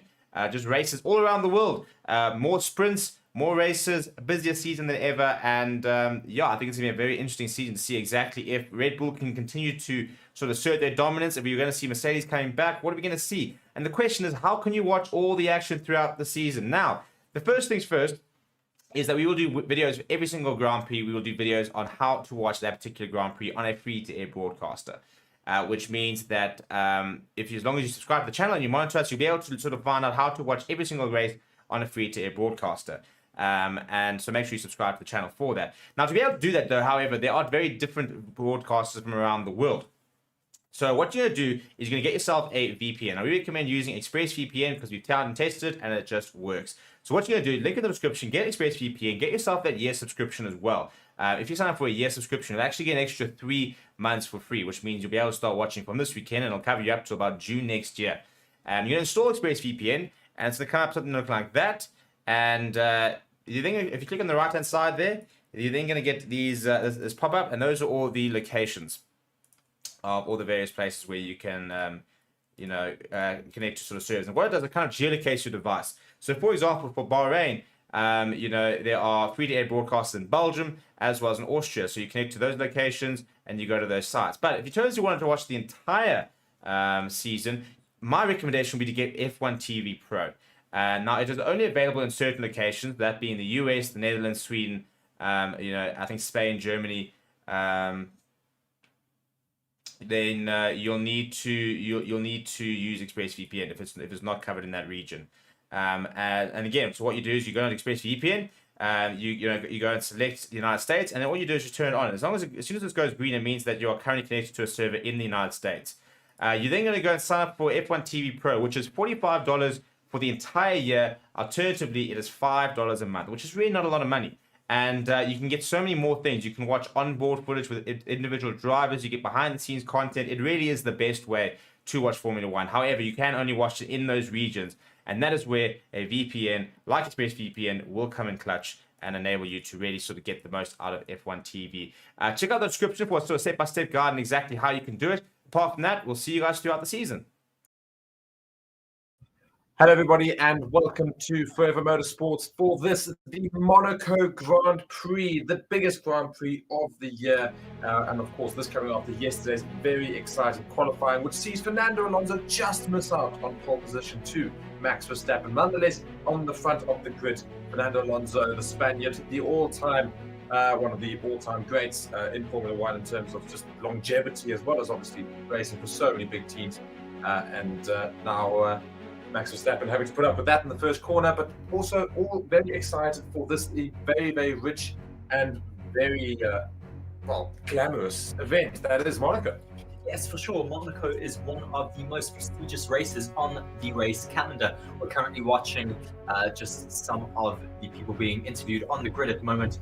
Currently is Christian Horner. We saw Tom Holland a little bit earlier, as well as Maria Sharapova, as well as the Prince and the Princess of Monaco being shown once that anthem was playing there. Always such an exciting race here in Monaco.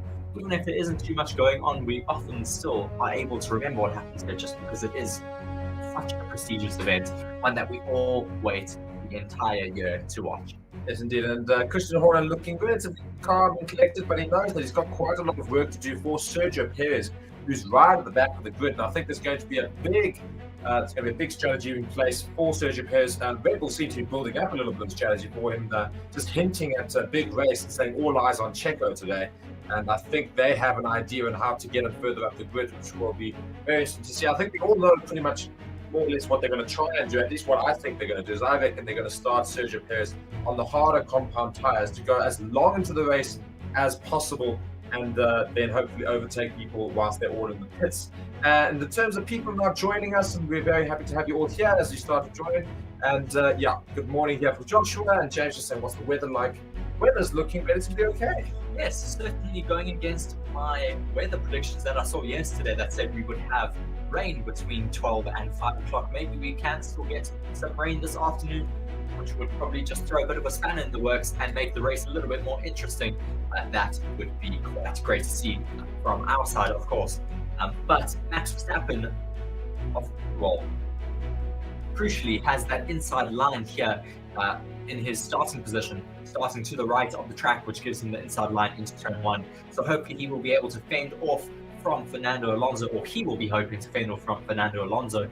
I'm sure a lot of us would love to see Fernando just giving a bit of a lunge there into turn 1, whether he does or he wants to just have a bit of a cleaner race. We will have to see, but I'm sure the wise old fox of Fernando will have a few tricks up his sleeve. Yes, indeed. And I think the one thing is how much of a risk will Fernando Alonso take into corner 1? Of course, could very well risk going out of the race completely. If he decides to go around the outside and still challenge Max, might get pushed a little bit into the wall there. So going to be a very, very risky piece of driving right from the get-go, and it's going to be one of the big telltale signs to watch for the race. If Fernando Alonso somehow manages to get ahead of Max Verstappen, then I'm hoping Red Bull's strategy is probably going to try and say, we'll keep you in on the track longer, and Aston Martin are going to try and see how long they can keep Fernando Alonso out on the track.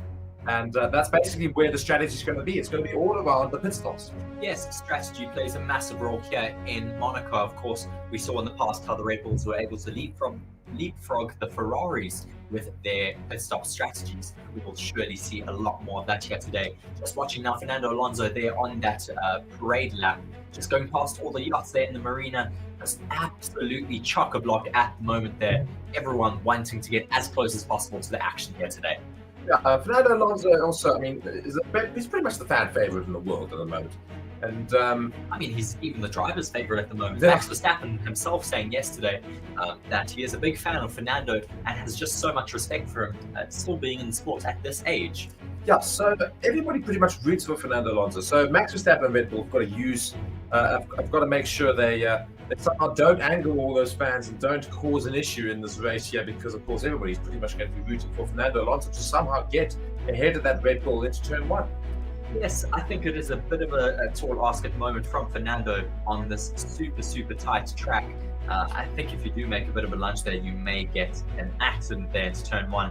But we've seen that overtake happening in the past. Will we get that again today? We will have to wait and see. Not too long though to get going here.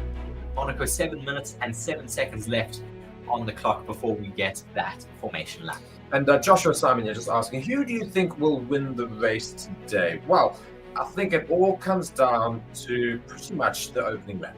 Yes, the opening lap here is going to be quite crucial. It is one of the only opportunities you get for an overtake. Just watching there, how many yachts are all outside of Monaco? Never mind all the yachts inside Monaco. There must be hundreds out there, Literally. just showing the absolute wealth that all pulls here into Monaco Grand Prix. But yes, once again, for the start, that is certainly where we are going to see a few overtakes in the midfield. Whether Fernando Alonso can make a lunge on Max Verstappen, it's risky, but risks get you rewards here at Monaco.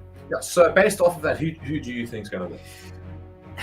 I'd love to see Fernando Alonso win here, but I think it's a bit of a tall order at this moment. Red Bull being so strong on strategy as well as out on track, I think they are looking to be the favourites here in Monaco at the moment. So Reese is going Verstappen, and I think just for interest's sake, I'll go for Alonso. I'm going to have to add a different thing there. And yesterday, my quality predictions were not so far wrong. I only got one name wrong in terms of the top 3, and he was in 4th place. That was Sainz. I predicted it was going to be Alonso, Verstappen, Sainz, and I was so close to that in terms of Alonso and Verstappen, because Alonso did set that fast lap right at the end. That Verstappen took it right at literally the death of qualifying Q3.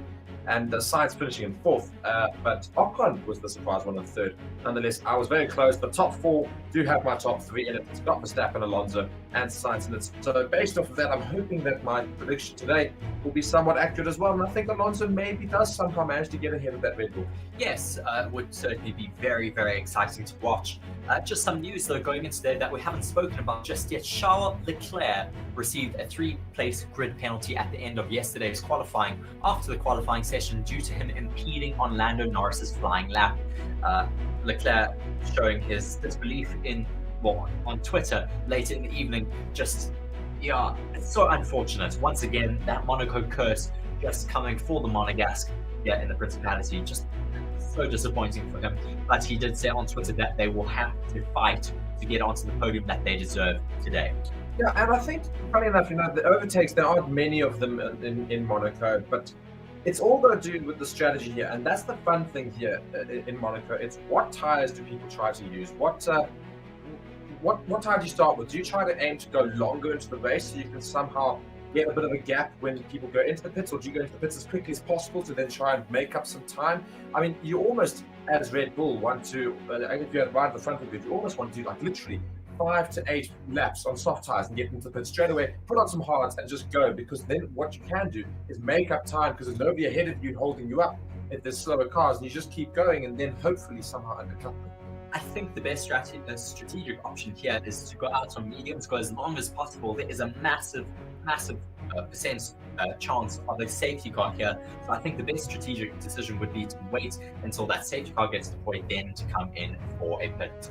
Just looking at some stats here, 3.3 kilometer distance on this track. We are doing, I think it's 79 laps, they said there earlier, with 19 turns, 289 kilometer race distance here. It has an elevation of about 49 meters, not a very tall elevation on this track, but looking at a pass here from Max Verstappen on Maldonado in 2015 does show that it is possible to pass on this track. Obviously, those cars being a little bit smaller back then. Watching a great overtake from Schumacher versus Wirtz in 1998 in that Lowe's hairpin, and then just Schumacher losing that place yet again. Just such a great circuit here with so much history. 30 years ago to the day that Senna took his 6th and most historic win here in Monaco. Yeah, and as everybody's joining us into the stream, be sure to let us know who you are supporting. We see that comment there saying it's hammer time, get in there, Lewis. So clearly a Hamilton and a Mercedes supporter. Just looking at the tyres again, we've gone over them this weekend, but we have the C5, the C4, and the C3 tyres available to us today, as well as obviously Inters and the wets. And maybe those do come out, because I do see in the distance there quite a few clouds, so perhaps rain could play a part in today's race. Yes, as we now see our starting grid, we have Sergio Perez in 20th position, crashing out in qualifying with Guan Yu Zhou in 19th, Nico Hulkenberg and Kevin Magnussen 18th and 17th, Logan Sargent on 16th position here with Valtteri Bottas alongside him in 15th. We then have Lance Stroll in 14th, having quite a dismal qualifying yesterday compared to his teammates. Alexander Albon then in 13th, Nick de Vries in 12th with Oscar Piastri in 11th. Lando Norris, Oscar's teammate, in 10th, not having a great day, breaking that wishbone in Q2, but managing to get out in Q3. Then Yuki Tsunoda in P9, George Russell P8 with Pierre Gasly alongside him in P7. Charles Leclerc, after that grid penalty, drops himself all the way down into P6 with Lewis Hamilton in P5. I'm sure he will be wanting to have a good race today. Carlos Sainz in P4 with Esteban Ocon getting a great starting position in P3. Fernando Alonso alongside Max Verstappen P2 and P1. Yeah, and looking at the cars, and we keep talking about these cars have just gotten bigger and bigger and bigger over the years.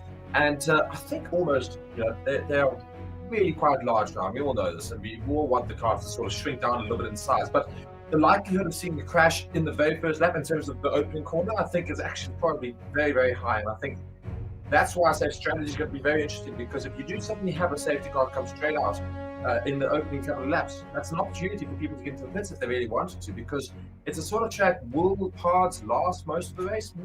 It's all these things you have to think about. Looking at this weather at the moment, I don't know if anyone's current strategies can be taken all the way to the end of the Grand Prix, I think there is going to be a bit of a spanner thrown into the works. As we see now, Max Verstappen being lowered down onto the ground, tire blankets taken off. He is on a set of mediums.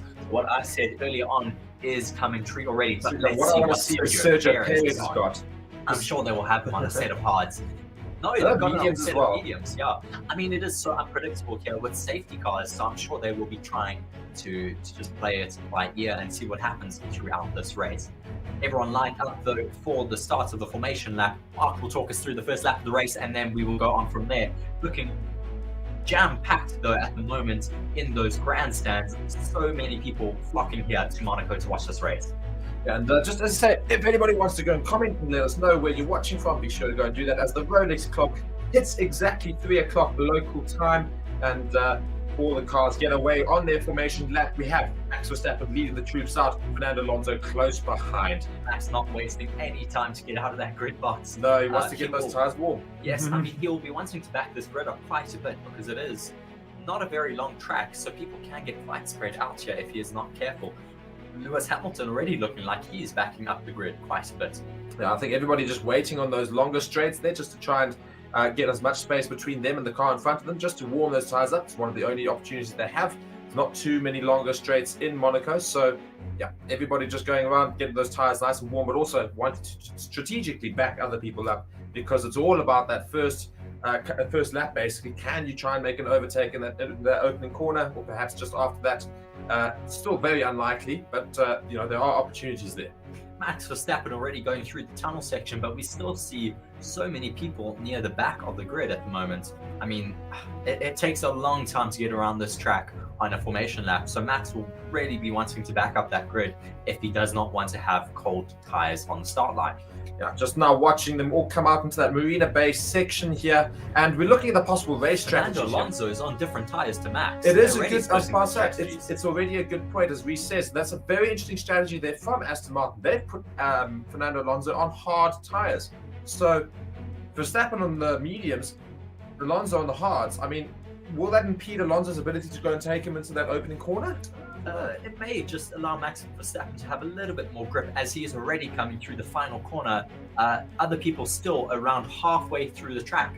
It's going to be a while for him waiting on that line. He's just backing them up now as he has come through that DRS point. But you can also see on the wall there a little bit of a scratch where he hit it yesterday. Now we have Sergio Perez at the back of the grid coming into the pool section. I mean, the grid is just so spaced out at the moment. Yeah, I mean, it's not a very long track, of course, in Monaco, so it does take quite a while for these cars to get around in terms of, you know, when they're all spaced out. It looks a lot bigger because the track is very small and people want to try and utilize those straights. So it will take a little bit of time yet for them all to settle into that opening bridge here. But again, very interesting, the little bit of change of strategy. We do see quite a few cars rocking hard tires and some of them rocking medium. So we see a set of soft tires. That's one you show on softs. So as I said in the beginning, I said tire strategy is very interesting in Monaco because you can rock a whole lot of different sort of concepts. So interesting with the soft tire strategy, maybe looking for an overtake or two in the opening couple of laps just to see whilst people's tires are cold, get some more grip around the track and hopefully capitalize on mistakes. Yes, for sure. I mean, it's one of the best opportunities on this start. As we see now, the entire grid is lined up. Mark, take us away from the start of the start. And 1 light, 2 light, 3, we're having 4 lights, 5 lights, and lights out. We have racing in Monaco. Fernando Alonso goes to dive for defending against Albon, but doesn't happen. Verstappen very firmly in the lead. Does Sainz try and make a lunge around the outside? He doesn't. Leclerc, however, does get ahead. There's just ahead of Hamilton, so he should be just behind Hamilton. Sorry. So everyone's still pretty much keeping to their grid as far as I can see in the back. There's a little bit of movement there, but everybody pretty much keeping to their positions at the moment. No real movement there. Both McLarens getting very close to each other there, and Aston Martin of Lance Stroll, they're just having a look here. Oh, there's a little bit of a touching there from Williams on the Haas there. I can't quite see who it is. When there's Lance Stroll has very much been caught out. Lance Stroll has been, oh my word, there's so many collisions here happening around the hairpin. Yes. And everyone's now just had a little bit of a gap there from that Williams. Now the Alfa Romeo here trying to take it out from Lance Stroll. I think Lance Stroll is half the problem here. He just seems to be getting battered everywhere in the midfield. And Max Verstappen is still leading and starting to build a bit of a gap to Fernando Alonso. Everybody's pretty much keeping their positions in the top 9, but Lance Stroll seems to have dropped quite a bit down there. Hülkenberg up 4 places as a result. So fantastic driving from Hülkenberg so far. Very clean start to the race. I certainly expected some more touching into turn 1, but we do not have anyone changing positions at the moment other than Nico Hülkenberg and Lance Stroll. Stroll dropping down 4 places, Hülkenberg making his way up into 14th. Oh, that makes sense for Stroll. Stroll says, I've got damage and a puncture. That will certainly explain why he has fallen so far back down the grid. Max Verstappen, though, currently leading the race, 1.2 seconds up on Fernando Alonso. We have the Red Bull in the pits right now, so going straight onto the hard tyres is Perez. So Rock started on mediums, goes straight into the hard tyres to try and overtake. A 3.2 second pit stop for Perez, not the quickest, and he just comes out ahead of Zhou. So he's already made one overtake here, Perez. Quite a few cars already in the pits. Perez, Guan Yu Zhou, and I'm sure Lance Stroll must have dived into the pits as well, perhaps. Yes, I think Red Bull just covering everyone else off there and making a few positions in the pit box, which is great for them. Sergio Perez all the way up into 18th now on that new set of hards. Stroll still managing to stay into 17th place on that set of hards as well. Race control turn 5 incident involving cars 27, which is Hülkenberg, and 2, Logan Sargent, has been noted for causing a collision. So we shall see a bit more into that, I think, later in the session when they do come to a decision on that. Now, Fernando Alonso 1.5 seconds off of Max Verstappen. Esteban Ocon 3.2 seconds off of the leader right now. Quite interesting that Verstappen's building a lead to Alonso, but Alonso is also building his own lead to Ocon. And Alonso is currently on the hard tyre, whereas Ocon's on the medium. So Aston Martin showing a little bit more pace there. So Sainz is going to have a little bit of a difficult day behind that Alpine there, not too far away from him at the moment. Leclerc also very close on Hamilton's tail, as DRS is now enabled into lap 3. Alonso has just taken a little bit of that lead out from Max Verstappen, currently sitting at 1.3 seconds gap between the two of them. It was at around 1.5, now it's back to 1.4. But we see how this gap can just change so quickly around here. This track just so tight, as we see the majority of the grid making their way through Lowe's hairpin at the moment, making their way towards that tunnel section. Race control incident involving car 63. George Russell has been noted incorrect starting location. Maybe he was just a little bit too far left or forward in his grid box. Indeed, and we saw that with Fernando Alonso earlier in the season, so I wonder what sort of penalty they might infringe there. It's just been noted, so who knows what's going to happen here. Just watching a replay of the start there, very neat and tidy from all of the drivers. Not many changes of position, unfortunately, but very, very well done to keep it neat and tidy through there. Most cars there, 2 abreast. The McLaren of Norris came very close to overtaking Tsunoda, but Tsunoda just keeping that inside line, making sure he stayed there so that Norris could not push him off the track. So almost brilliant work. Also, Lewis Hamilton getting very close to overtaking Charles Leclerc on that inside line, but wasn't able to make it stick. Carlos Sainz there. Carlos Sainz, sorry, I went. Charles Leclerc still down in 6th position at the moment. We can see there on the race start how Carlos Sainz kind of just pushed his car into the middle of the track to keep Hamilton at bay. Very good driving from him not to have an incident, as we see now what happened to Lance Stroll making his way down into turn 5. He did just get a bit of a tap there on the front wheel of he hit the wall actually into Lowe's hairpin. That would have caused that puncture for him. It looks like his front left is what was punctured. And then had another hit into turn 9. You gotta wonder what Logan Sargent's doing here, because is it Logan Sargent or was it Alex Albon? Alex Albon rather, because he almost seems to just push Lance Stroll back into the wall. It's very odd. Unfortunately, it's so tight there. You cannot expect to make a lunge down that turn 7. Just watching a replay of that Haas locking up and making his way ahead of Logan Sargent. Logan Sargent saying on the radio, "Mate, what was that?" And then we see him going very deep into Lowe's hairpin and just hitting the Alfa Romeo.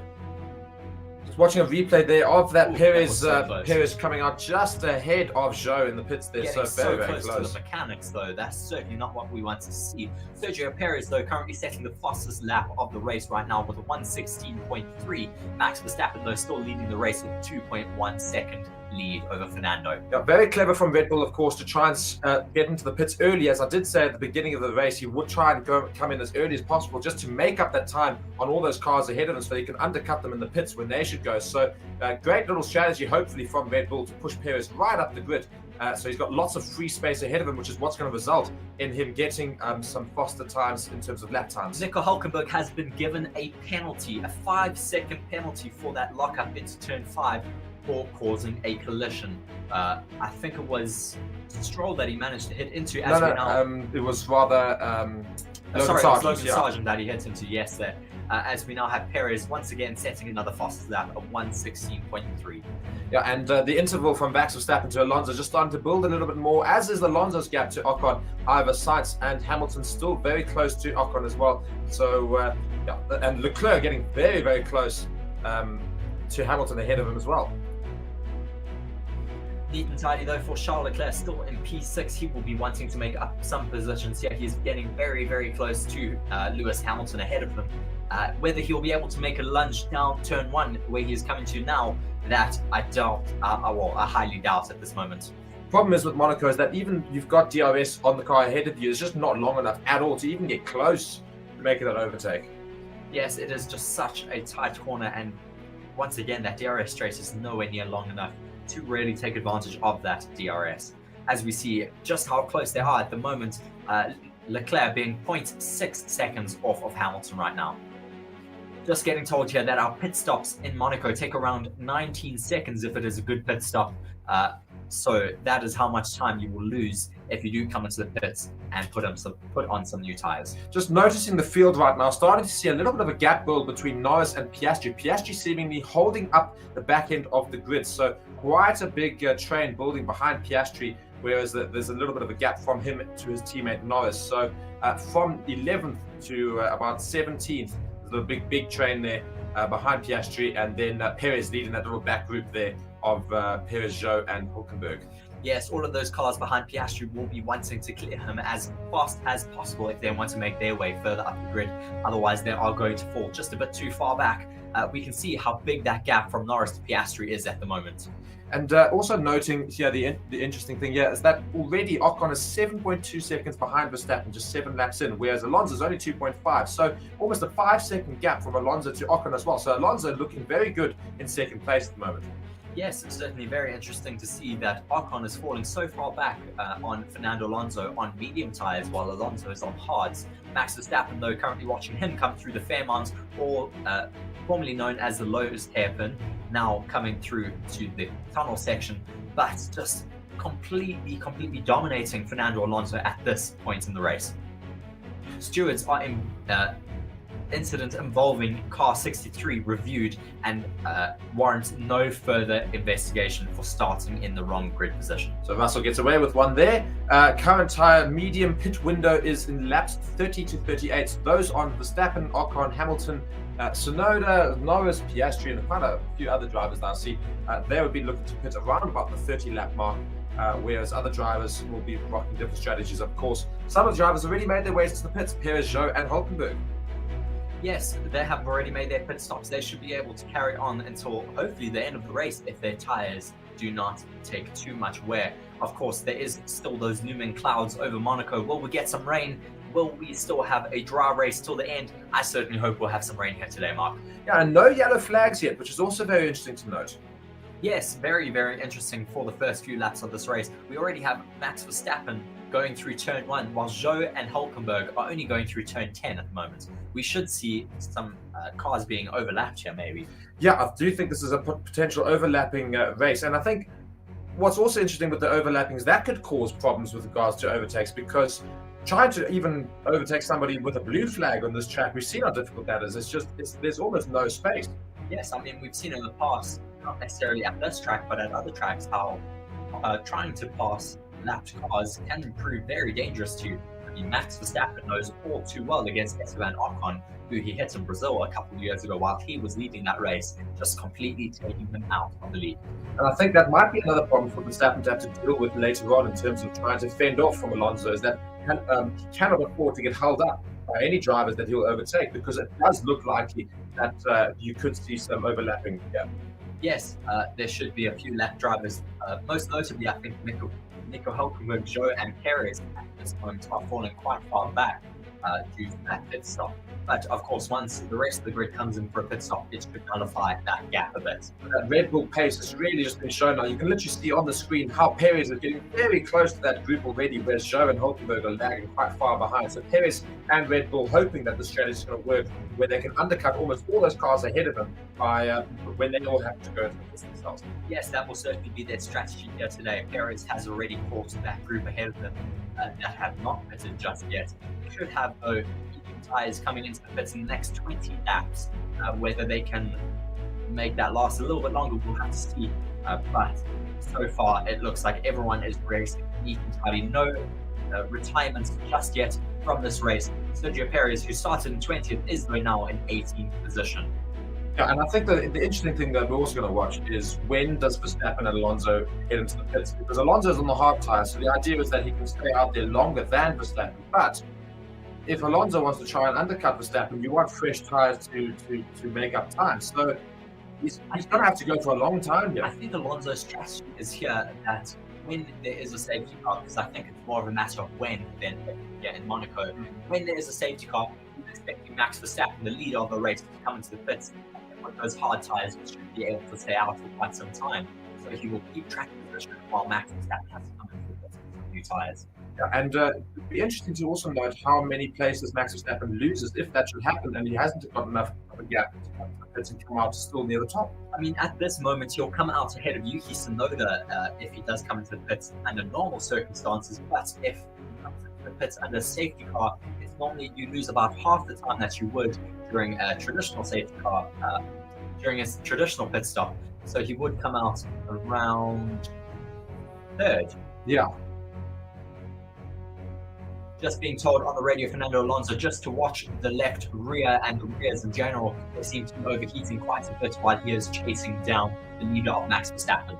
Yeah, I think the problem is with Alonso is that he knows he doesn't want to lose sight of Max Verstappen, wants to make sure he stays within touching distance should anything happen. But at the same time, he needs to conserve those tires because, as Reece says, the idea there for Aston Martin would surely be waiting for a safety car for potential issues in the track, maybe even weather, to try and identify a time when they can see a gap to take Verstappen. Verstappen on those medium tires runs the risk of having to come into the pits earlier than Alonso.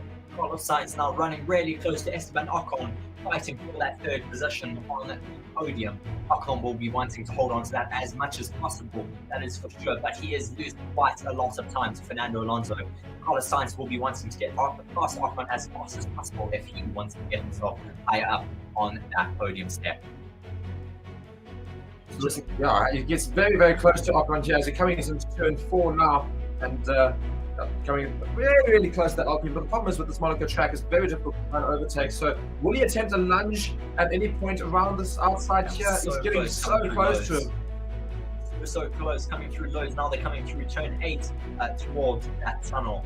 Then they will come towards 9 now in the middle of the tunnel, and then turn 10 and 11, that tricky Marina Bay hairpin. Carlos Sainz being told on the radio. Oh, he hits on the brakes, his front wing. Oh no! That's not what Carlos Sainz wants at all here. He has now broken that end plate on his wing and will have to come into the pits. Whether he has caused a puncture for Ocon, that will have to be seen. Looks like Ocon is still flying out on track at the moment. Will Carlos come into the pits, or will he be able to stay out? At the moment, he looks like he's all right. He doesn't seem to have lost any pace, but I'm sure he's going to get told to come in. He does stay out. He does stay out at the moment. But I'm sure that he's going to get given the flags to come in. Looks like that wing piece could very much fall off, and it's going to be dangerous. They're going to be told to box now, I'm sure. Just trying to hear what he says. Yes, the Ferrari mechanics are waiting for him in the pits at the moment. He should be coming in the next lap, as we now have a yellow flag out on track for the debris. Yeah.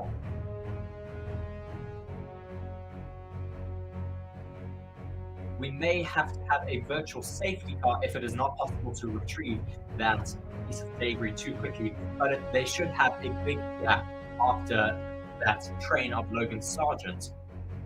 There seems to be a massive train following behind Logan Sargent. He is falling off to Valtteri Bottas at the moment. We have Sargent followed by Magnussen, Stroll, Perez, Zhou, and Hülkenberg at the moment, all within half a second of each other. Got a few people in the comments there just saying go Leclerc, and people supporting their various drivers. And of course, welcome to the channel for all of you that are new. Yellow flag still in second one, of course, for that piece of debris. Sainz now being told to pit.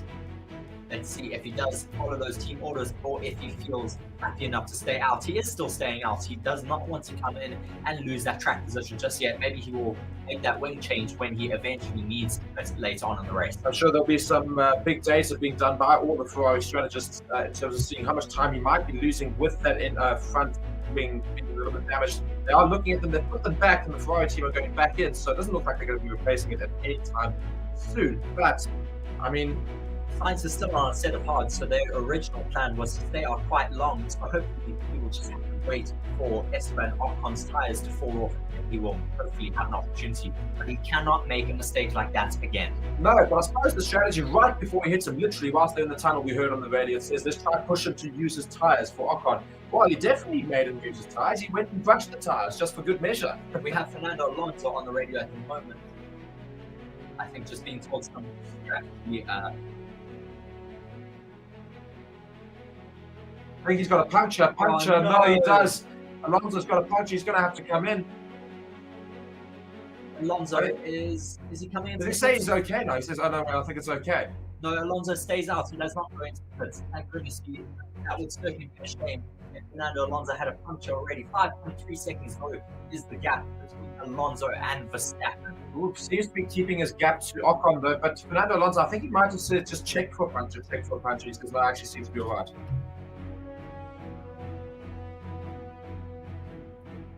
He may just have some debris in one of his ducts or something that seems to be causing him to lose a little bit of grip. Certainly not very happy though in the car. Let's hope he's able to sort out whatever those issues are without having to come into the pits. I'm just looking at Ocon's time to Alonso because I think that's a good indicator to see if he is losing time. He doesn't seem to be losing time. Ocon's still saying around a 16.4 seconds behind Alonso, so it doesn't seem to be losing time, which is good for Alonso. But of course, he needs to try and stay with Verstappen within, I'd say, about 8 seconds of Verstappen. Otherwise, you're going to start heading into the territory where he just runs away with it. Yes, I think that Verstappen to fall back a little bit, whether it's a safety car or something out on track. Certainly, you don't want to see Max Verstappen running away with it. Yellow flag in sector 1. We have a yellow flag in sector 1. We're going to see exactly what that is. Carlos Sainz being the lead there, yeah, but this is showing his issue. But I don't know what the yellow flag in sector 1 is for yet. He just completely locked his front right and his rear right. So that's what caused him to go into the back of the Alpine of Esteban Ocon running in third. We still don't know what that yellow flag is for at the moment, whether they have taken it away or not, just waiting for these replays to end. He actually looks like he may have gotten a little bit of debris into his air ducts. Hopefully that won't damage his car too much, but he was very lucky to have gotten rid of that debris and not getting given that black and white flag to come into the pits. Yes, and you can just see that little piece of debris into the middle of the road there. Oh my word, does that? It does Hamilton hit him, he does. It does his teammate Charles Leclerc hit it. He also hits it, but doesn't seem to get any damage from it. So luckily for both drivers, they don't seem to have been affected by that piece of debris falling off. But now a big train falling behind the Alex Albon there in the Williams. Look at this, or is it Logan Sargent? Sorry, yeah, Logan Sargent just holding a lot of people up, and I think Logan Sargent yet again just showing he's not quite as quick as the rest of the drivers in the field. Everybody really struggling to try and get past this man. And Sergio Perez now, he's probably getting upset because he really wants to motor forward and get past.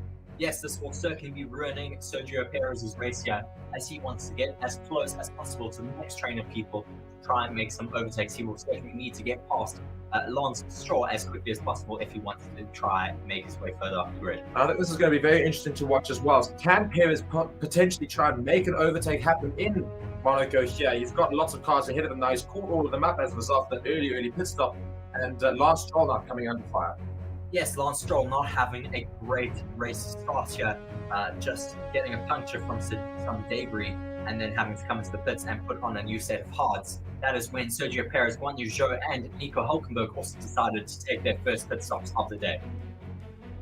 Just watching though that long train forming behind Logan Sargent currently 46 seconds behind the leader. Then it is a 4-second gap all the way to Bottas. Russell on the radio saying some medium runners are complaining of graining. That's what the engineers are saying. So Quite early on into that first stint, they still have around 14 laps left until they are predicted to come to the pits. yeah, indeed. So still only lap 16 at the moment. Max Verstappen building up a 6.3-second gap to Alonso. Alonso, however, building his gap to Ocon. So that is good for Alonso. And yeah, hopefully they can keep that up. And just looking here, Charles Leclerc is what we're focusing on in one of the races here, and he seems to be just starting to lose a little bit of time to Lewis Hamilton, it seems. Well, this is still there, I don't quite see. He's about 1.8 seconds at the moment off of, or actually, He's only 0.8 seconds. at He the was getting moment. closer, that's So what it it looks was. like Hamilton is falling a little bit off the back of Carlos Sainz. Carlos Sainz, though, 1.4 seconds off the back of Esteban Ocon, losing a little bit of time with that end plate missing on his front wing. Yes, and indeed, we do know that earlier there we said one of the Haas's, I think, was Hulkenberg, that must have had those soft tyres on, already replaced them for hards after that very first lap. He was the only one who started on softs. And it wasn't actually Guan Yu Zhou, it was Guan Yu Zhou, it was Yes. an Alfa Romeo, sorry. Guan Yu Zhou started on softs and moved to the hard tyre straight away. But lots of, big spread across the field of mediums and hards. Yes, quite an interesting jumble up at the moment. Race control just noting black and white flag for car 55, causing a collision. That's Carlos Sainz, that is. Yes. So if he does have another incident like that again, he may get a penalty. He certainly will not want to have any more incidents like that. We see, though, how close that pass is getting to Logan Sargent, making a big dive down the middle, down the inside of him, getting past Logan Sargent. Fantastic Very, overtake. very good move there by Kevin Magnussen. The rest of those drivers back in that train are wanting to make a similar move down very, very soon. We should have Lance Stroll trying to make a move down into turn 10. Whether he'll be able to keep that neat and tidy, we will have to see in just a few seconds' time. Coming now through turn 9, Lance Stroll so close to the back of that Williams of Logan Sargent. Oh, he's going to try and go, and Logan Sargent's just going to easily defend. That's the problem with Monaco. It's in just the middle of the track. it's very easy to defend there. But just watching here, Lance Stroll getting so close to Logan Sargent here, and this could be a potential overtake. I think he must have watched Magnus and thought I could do the exact same thing. So Logan Sargent Lance Stroll. Yeah, just Logan Sargent just holding up Lance Stroll at the moment. So Lance Stroll Lance does Stroll make gets it a time. dive down That's the a middle of fantastic. Rasmus. Great move. Oh, Yes, and Sergio Perez. Perez is also overtaking it, and Logan Sargent has lost 2 positions in 2 turns. My word, fantastic racing for the Aston Martin, and now Alfa Romeo of Grand Prix shows looking at Logan Sargent here. Logan Sargent looking dreadfully slow on this track right now. Yes, Logan, I think just having a bit of a tough afternoon out here on that set of mediums. Maybe he has burnt them up a bit too quickly and has run out of tyres for the rest of this first. There's Logan Sargent all the way down now in 18th place. Great move though from Lance Stroll and Sergio Perez to get an overtake into Rasgas there. Such a tight corner, but great racing to see. There's also now a battle for 13th forming between Bottas and Albon, so we're going to go and see that as well soon. But fantastic racing of the drivers just behind Logan Sargent. Logan Sargent was holding up a whole lot of drivers, but 3 of them are basically one lap, making overtakes. Just watching a replay of Kevin Magnussen making that big lunge down into turn 5 was so close to getting taken out by Logan Sargent. Logan just noticing that there was a car on his inside at the last second. Now watching this great move from Lance Stroll and Sergio Perez into Rasgas. Lance Stroll just went so late and gets them It's even a before fantastic and pushes overtake. them wide, which allows Sergio Perez to just get that move done. So Sergio Perez is actually very grateful to Lance Stroll there for basically allowing an overtake to open up for him to make it happen Just straight watching away. a replay now of Guan Yu Zhou getting past Logan Sargent into Lowe's hairpin. Valtteri Bottas getting past. Actually, I think that's Albon. It's Albon, yeah. Past, So I was saying, I yes. said Albon and I said Bottas and Albon. I said they were starting a little fight. This Bottas doing very well to get past Alex Albon there. The Williams just clearly not showing a lot of pace today. No, but we now have Sergio Perez quite close to the back of Lance Stroll, 0.9 seconds at the moment. Zhou and Albon, just Albon in the pits at the moment, exiting right now. Wonder if he just decided that he had enough on those mediums and that it's time to get in on a set of hard. Quite a lot of jostling over position up in 17th place with the house of Hulkenberg desperately trying to get past Logan Sargent in those hairpin, just falling a little bit back now as they approach that tunnel section. Now, Guan Yu Zhou is also looking for an opening because if the Haas or the Williams makes a mistake, it's going to be a fantastic time for Guan Yu Zhou to pass. So Let's see what can happen here. As they come out of the tunnel section, will be making an attempt, no attempt made. Oh, Yes, he will. down the Goes middle. down the inside, locks up a little bit, still manages to keep it on track and make the chicane. Very, very good move there from Nico Hulkenberg to get past Logan Sargent in the lead. So great little overtakes there. It was all happening because Logan Sargent basically allowing us to have a bit of interest here so far in Monaco. Some great overtakes the last couple of laps from all the drivers behind him, and they've all got past him now. Certainly not what we expected here in Monaco. We normally just expect a bit of a procession here, but great to see some overtakes happening here. No incidents as of yet. Still no yellow, well, still no safety cars. We've had a few yellow flags just for some debris from Carlos Sainz's car, but otherwise some great racing here between the drivers. No incidents as of yet. Lewis Hamilton now coming under pressure. I was about to say, Leclerc getting very, very close to Lewis Hamilton here. Just 0.6 seconds, now 0.9 seconds. They just come into a little bit of a long straight. But I think Leclerc finding some pace in the corners compared to the Mercedes. So can Leclerc also attempt to do a dive somewhere on the track as other drivers have done in Logan Sargent? As you say that, Charles Leclerc just falls a little bit back on Hamilton as it's now being told to stay out on the Ferrari pit block. As those Ferrari mechanics were waiting, they were trying to dump the Mercedes or Alpine coming in early. And I just see that interval from Max Verstappen to Alonso building to 8.6 seconds now. A bit ridiculous, unfortunately, just getting away with the race at this moment. Max Verstappen. Ocon is on the radio saying Sainz has a piece of wing hanging, so he may get yet again another black flag. And I think that's also just Ocon desperately trying to get his Sainz off of his tail because he knows that he's breathing down his neck. And Ocon's really struggling up there in third place. He's building a huge gap to the cars in front of him. 16.3 seconds to Alonso, that is from Ocon. So Ocon really struggling to keep up.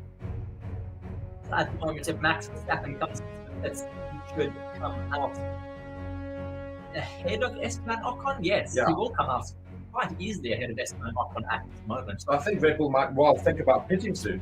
Well, depending on how Max's tyres are doing at the moment, we haven't heard much complaining from him today. Quite unusual from Max, but just having a great day out in Monaco as he has now increased that lap time or that gap to Fernando Alonso even more to 9.5 seconds. Yeah, I'm just going to go back to the comments here. A couple of people talking about the upgrades and the lack thereof, or the upgrades not quite worked. Ferrari plan 142 years was making a joke about Ferrari having so many plans going into the race weekend. Be sure to let us know in the comments who you are supporting. What do you think of the race so far? What is happening and what are your thoughts on it? And of course, whilst you're there, be sure to subscribe to this channel, like the video as well. And me and Reese are trying to bring you some coverage as we say. We see a battle for fifth right now forming big time between Hamilton and Leclerc. Can Leclerc try and spot a gap? Hamilton just having to fend off from the Ferrari driver there. Yes, getting quite close now. Hopefully we'll get a bit of a battle between Hamilton and Charles Leclerc. We haven't seen them fighting out too many times. One notable pass from the two of them was Silverstone, where they were just racing so close together. Hopefully we'll get some good racing between the two of them in this race. But still a bit of a gap between those two right now. Yes, and whilst we've been speaking, Logan Sargent has also gone for the hard tyre. I think it's a bit of a late time to have done that because he's lost so much time with those overtakes. I mean, he had 5 overtakes happen within like 2 laps. Yes, now it's a bit dead yet again, but hopefully we'll see some more overtakes happening quite shortly. We still have some people running very closely to each other. We have Lance Stroll 0.7 seconds behind Kevin Magnussen, then Sergio Perez 0.9 seconds behind Stroll. So a little bit of a train forming there behind Magnussen. Hopefully we'll get some good overtakes over there as well. I'll be interested to see if Lance Stroll can take K-Mag. Of course, Lance Stroll did have a bit of a problem earlier in terms of the very start of the race. And hopefully he's going to try and make up some more places as a result of that. Just following on here with Sergio Perez, who's chasing down that Aston Martin of Lance Stroll. Can Lance Stroll stay ahead of him? And almost seems to be building up a little bit of a gap, actually, to Sergio Perez. So Lance Stroll doing quite well to bridge a little bit of a gap to Sergio Perez. However, very, very close to Kevin Magnussen ahead of him. And maybe could be an opportunity for an overtake. So the way he did see Magnussen do a fantastic overtake, literally in this section right now on Logan Sargent, and not able to have it even a sniff here, but not too far away from the Haas in front of him. Maybe he could make an overtake somewhere, getting very, very close to that Haas. quite a few people here in the comments supporting Lewis. Good to see the Lewis Hamilton supporters around here. Still holding on to 5th position at the moment. Leclerc seems to have dropped off just ever so slightly, but he is on the medium tyre. And everybody on the medium tyre at the moment seems to be struggling a little bit more than those on the hard tyre. That, of course, with the exception of Verstappen, who's on mediums right now and very much in cruise control. And as somebody says in the comments there, Choo Choo Checo is definitely moving up the grid. 6th currently, of course, started right at the back, but pitted in the very first lap onto hards to try and see if he can get ahead of everybody else with the pit stop strategies. So Red Bull seem to always have a much better ability to not damage their tires. I'll get there eventually. But the tire degradation of the Red Bull's really not that as much as everybody else. So hopefully they're going to use that in their strategy and overtake people in the pits as a result. They can stay on these tires for a longer period of time. If you can somehow nurse these tires, Sergio Perez, he doesn't need to pit again in this race. But of course, lots of laps still to go. Just lap 25 of 78.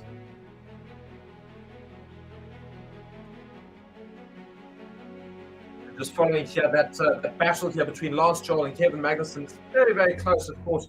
Can Lance Stroll spot a gap? As I say, it's the smallest mistake in Monaco, and that's the only opportunity you're going to have to overtake. So can Lance Stroll make it happen? As Reese is now back from his little break here, and not much has happened since you left.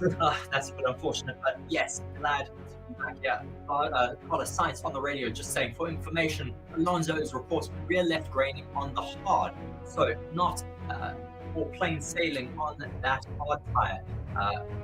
Color Science also saying, copy, I have the same. I think the degradation is higher than expected. Often we do have quite high degradation here in Monaco, but as we say that, Fernando Alonso puts it in the fastest first sector. Indeed. So Fernando sets one purple sector. Can he set another? Of course, the nice thing about Fernando Alonso's driving right now is we've got nobody ahead of him and nobody behind him. So he's just basically doing quali sims. Yeah, pretty much. I mean, it is a bit of a boring race at the moment because there are no cars really super close. As I say that though, we have Bottas 0.2 seconds behind Nick de Vries. Will he be wanting to make a bit of a lunge on Nick? We still have 1, 2, 3, 4, 5, 6 drivers out on hard tires. We have Max Verstappen, Esteban Ocon, Lewis Hamilton, Yuki Tsunoda, Lando Norris, and Nick de Vries, the only drivers left on medium tires. They should be coming into the pits very soon. We have an expected pit stop time. At about lap 30, so in the next 4 laps. Marcus is just going to go take a quick break, so I will be hosting at the moment. Great though to have you all alongside with us. Please do like our video, leave a comment in the comment section letting us know where you are watching from, as well as please do subscribe to our channel if you are enjoying the content that we are putting out for you. It has been great to follow alongside this Monaco Grand Prix race weekend. Always such an exciting race weekend to follow along. As we see now, Sergio Perez getting very close to the back of Lance Stroll. Hopefully he will make a bit of a lunge now into turn 1. So close to those two. Color Sign saying on the radio, how is the rain looking? In 45 minutes, the order saying to him in 45 minutes, but the risk is slowing down a little bit. So it's not what we fans want to hear. We want to see some rain coming in to just mix up this race a little bit. Hopefully that will come to fruition here. Still about 45 minutes out though. Lap 27 at the moment of 78. Just having a shot here of those clouds looking very, very dark above Monaco.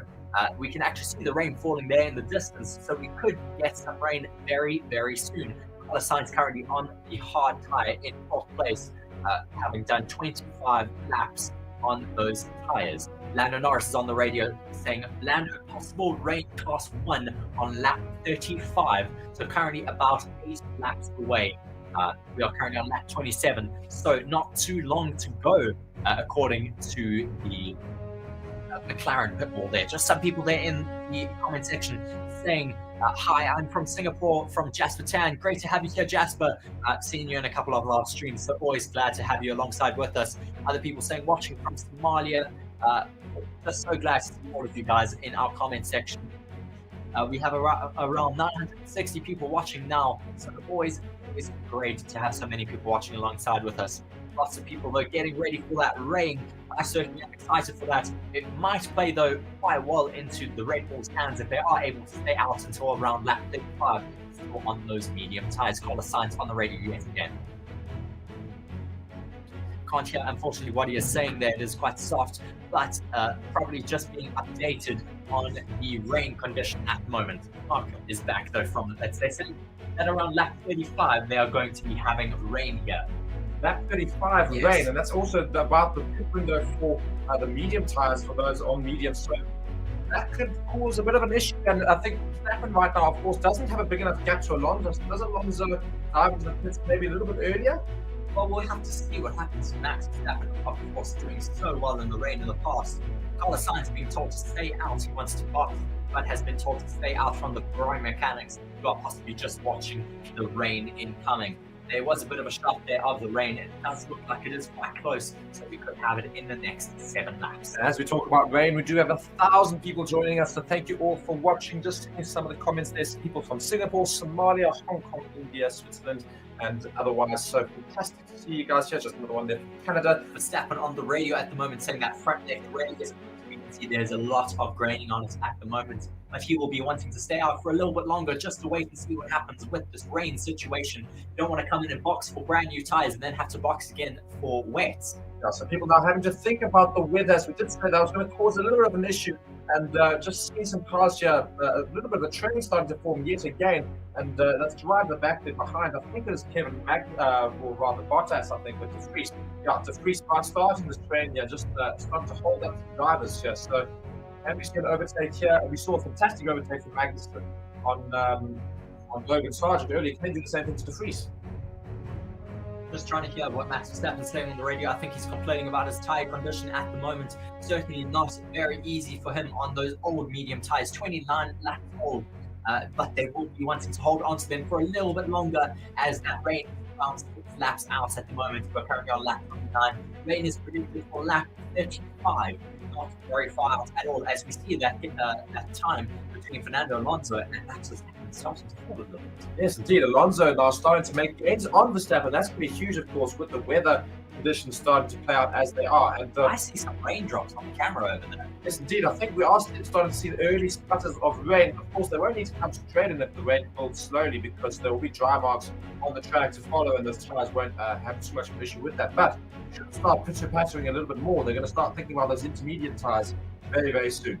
Yes, they did say it's class 1 rain, which I think is quite light, but they will still need to come in and put on possibly some intermediates. You see though how Nick De Vries is really backing up so many drivers here. Backing up. Ooh, it looks like Bottas is trying to make a bit of a move into Lowe's hairpin, but not. And here's Max Verstappen right at the back of the grid, right on their tails now. I did have a feeling that we'd have Max Verstappen starting to catch those back runners, and he has already started to catch. Whose car is that? It looks like Hulkenberg's car. He will be wanting Hulkenberg to get out of the way quite quickly. He doesn't want to have to get caught up too much behind some traffic, but there is quite a big train that he will need to pass very soon, as we do see Hulkenberg getting very nicely out of the way for Max Verstappen, our race leader. And you see the big problem is with now these overlapping now happening from the front runners. The fact that it slows down those trying to make overtakes, or at least get close to the cars in front of them. And as a result, how much do people slow down? When do they overtake them in the racetrack? Of course, some could lose more time than others, and that could cause problems in their own race. So that's where you're going to start to see some interesting things happen as well. Yes, for sure, but they need to get out of the way for the race leader, of course. I mean, that is the number one rule, is not to impede the race leader. Currently, 76 seconds between Max Verstappen and his teammate, Sergio Perez, who is next up on the track for Max Verstappen to get past. Max Verstappen just running into this traffic right now, and hopefully this doesn't impede the drivers too much. Just Max Verstappen literally warming up his tires there. Did you see that? The track is very bumpy there, so you actually have to turn to the right. There's a bit of a drain. But it turns to the right a lot more than the other ones. So quite interesting there. Max Verstappen coming up on his teammate now. He's lost a lot of time to Fernando Alonso behind. It was sitting over 10 seconds. It's now 8.9 seconds between himself and Fernando Alonso, as now Sergio Perez does get out the way for Max Verstappen to back up. So Max Verstappen losing time with this traffic here. I wonder how much time Alonso will lose as well, and will Perez get out of the way in an appropriate section for Alonso to catch Verstappen. It's going to be a little bit of team play here from Perez to see whether or not he can somehow, I know you're not allowed to, but tactically hold up Alonso a little bit longer than he should have. Yes, Max Verstappen has certainly lost quite a lot of time, so he will be one second. Oh, my word. Getting a bit scrappy between Nico Hulkenberg and Lance Stroll. Sorry, Kevin Magnussen and Lance Stroll into Rasgas. Still quite clean though from those two, but just having a little bit of a nudge into Rasgas. Still no sign of rain, unfortunately. No, not quite yet, but still 3 laps away from where it was predicted to fall, so not too far away from that prediction, and I'm sure we will see rain. And when the rain comes, not only are we going to see pit stops happening for those tyres and when those should come into the pits, also with regards to maybe securing themselves inside. On the track, maybe you'll see a yellow flag. Hamilton being told box by Mercedes. Will they put him out on a new set of dry tyres, or are they going to put on some intermediates? Dry tyres. That's quite ambitious before we have the rain incoming. Has Mercedes seen something that the rest of the teams haven't? This could be a huge decision from Mercedes. Could they have just ruined Hamilton's race, or perhaps just continued it? Who knows at this point in time? Nobody's, of course, going to come to this until there was actual rain in the track. Leclerc now also on the radio. I don't know if he's being informed about this rain incoming, or if he's being told about possible pit stops from other people. Still looking though like a lot of people are not wanting to pit just yet, still wanting to see if this rain comes in, or if we will unfortunately still have a dry race for the remainder of the session. 32 laps are in, 3 laps away from that predicted rain.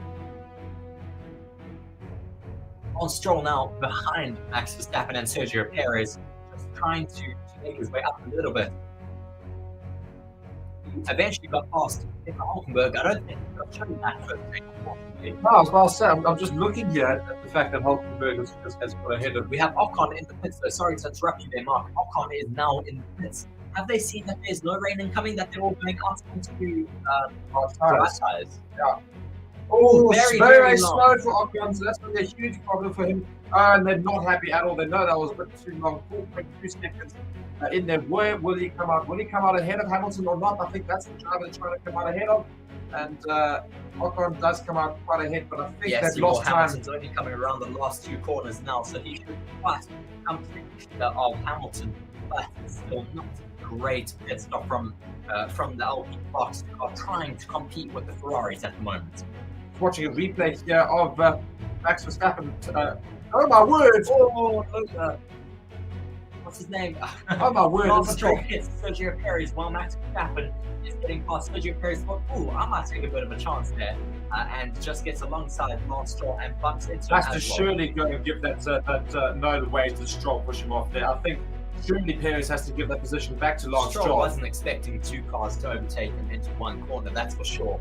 I think Sergio Perez will need to give that position back. Yeah, there's definitely going to be a bit of discussions there. Perez utilising his teammate when the blue flags were shown and followed him in on Lance Stroll. Sainz is in the pits at the moment, though, as you talk about Lance Stroll. They put him on a new set of mediums. Like, oh, all that good enough if we have rain, though. I'll say, interesting to go onto the medium tyre for Carlos Sainz. Looked like a good pit stop though, so he should come out ahead of Ocon. Just checking the radar there from the Red Bull team. It does look like we may have rain coming in very soon. What happened, Mark? No, will Sainz get ahead of Ocon? He won't, unfortunately. So, but does he?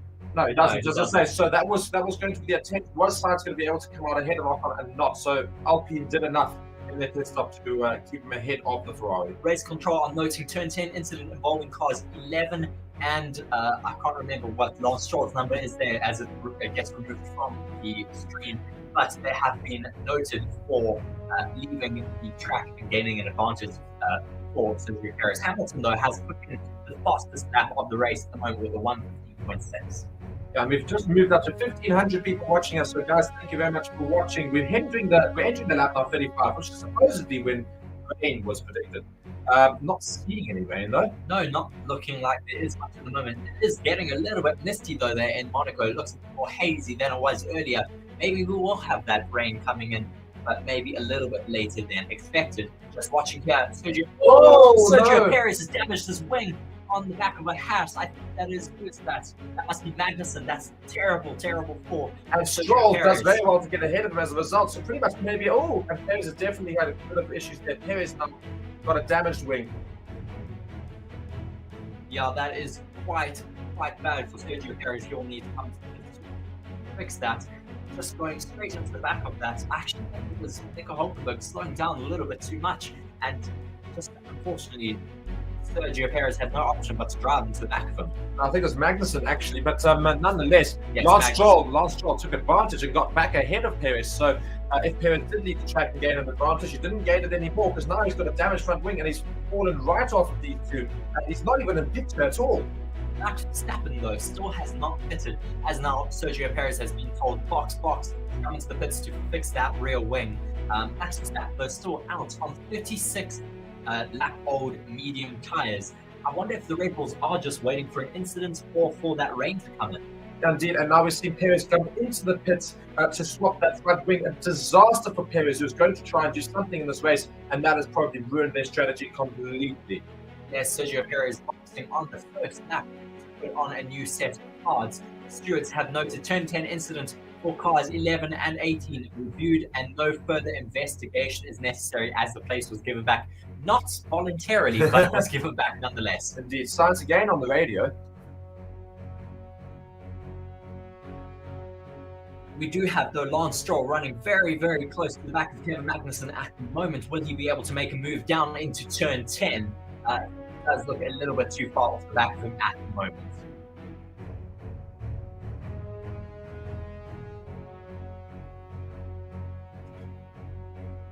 Watching now, can Lance Stroll get up to Magnussen there and get close enough? And no, he's not going to get close enough yet. But the good thing is that the fact that Stroll doesn't have to put up with Perez anymore. So Stroll's now got a little bit of easy running as he lets his teammate pass Fernando Alonso, who's only got 7.2 seconds to the lead of Max Verstappen. So Alonso making up time of Verstappen. So this could Alonso doesn't seem to have lost as much time trying to get past all these cars with the blue flags that Verstappen did. So fantastic for Alonso. Yes, well, Verstappen is on very, very old medium tyres at the moment. We did not expect these tyres to go anywhere near this long into the race. It's almost 10 laps longer than we expected. Sainz yet again on the radio, though. Don't know what he's saying, possibly being told about runners ahead of him needing to come to the very soon. He is, though, 27 seconds off of the race lead. Did they change that front wing, though, for Carlos Sainz? I don't think they did. He seems to be quite comfortable, even with that damage to the front wing. We still have, though, 20 drivers in this race. No retirements, no crashes as of yet. Well, we've had some minor incidents, but no major incidents requiring anyone to retire from this race. No, and Max Verstappen's still out in the lead and starting to build that gap back up again ahead of Alonso. But still, he seems to have made his way past most of the grid now, Max Verstappen. He's got quite a long way before the next driver, which is Piastri, which will be his next driver he'll need to overtake. Albon also now on the radio.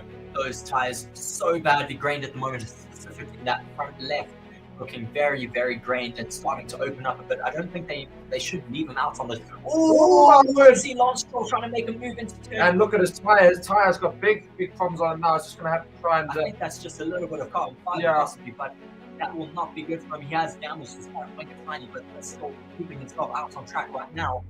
Hopefully that does not cause too much damage. No, indeed, Lance Stroll, they're trying to make a move on the pass ahead of him of Magnussen, but I think he's got a bit of damage. Indeed, he's on the radio saying, I've got a bit of damage. And really falling quite far back on Kevin Magnussen at the moment, so clearly has got a little bit of damage. Lucky that he does not have a puncture from that, though. Max Verstappen opening up that gap again to Fernando Alonso, currently 8.1 seconds between the two of them. Yeah, I think Alonso heading into a little bit more traffic before he gets past them. Max Verstappen is away, whereas Alonso now having to put up with, he's just got past, obviously, Stroll and Magnussen is now having to put up with the two cars ahead of that, which is Bottas and De Vries, before he can continue on. Getting very close, though, yet again between Stroll and Magnussen. Maybe Stroll will be looking at taking another lunge down the inside, but he just needs to be a little bit more careful. We've seen him touching deals with with Kevin Magnussen quite a few times. Stroll just taking too many big risks at this moment. If he continues to do that, I think we'll see Stroll into the wall very soon. Yes, and we're just about the halfway stage in this race. Almost, literally, this is the halfway stage now. And Lance Stroll now trying to make up some time again. So clearly the damage is not that bad. Nice. We now have 2,000 people watching alongside with us. Thank you very much for tuning in. Please do like our video, vote in our poll, as well as leave us a comment in the comment section letting us know where you are watching from. Also, of course, please do not forget to subscribe to our channel if you are enjoying the content that we put out for you guys. We do cover the entire race weekend. Every race weekend we will be there, come rain or shine.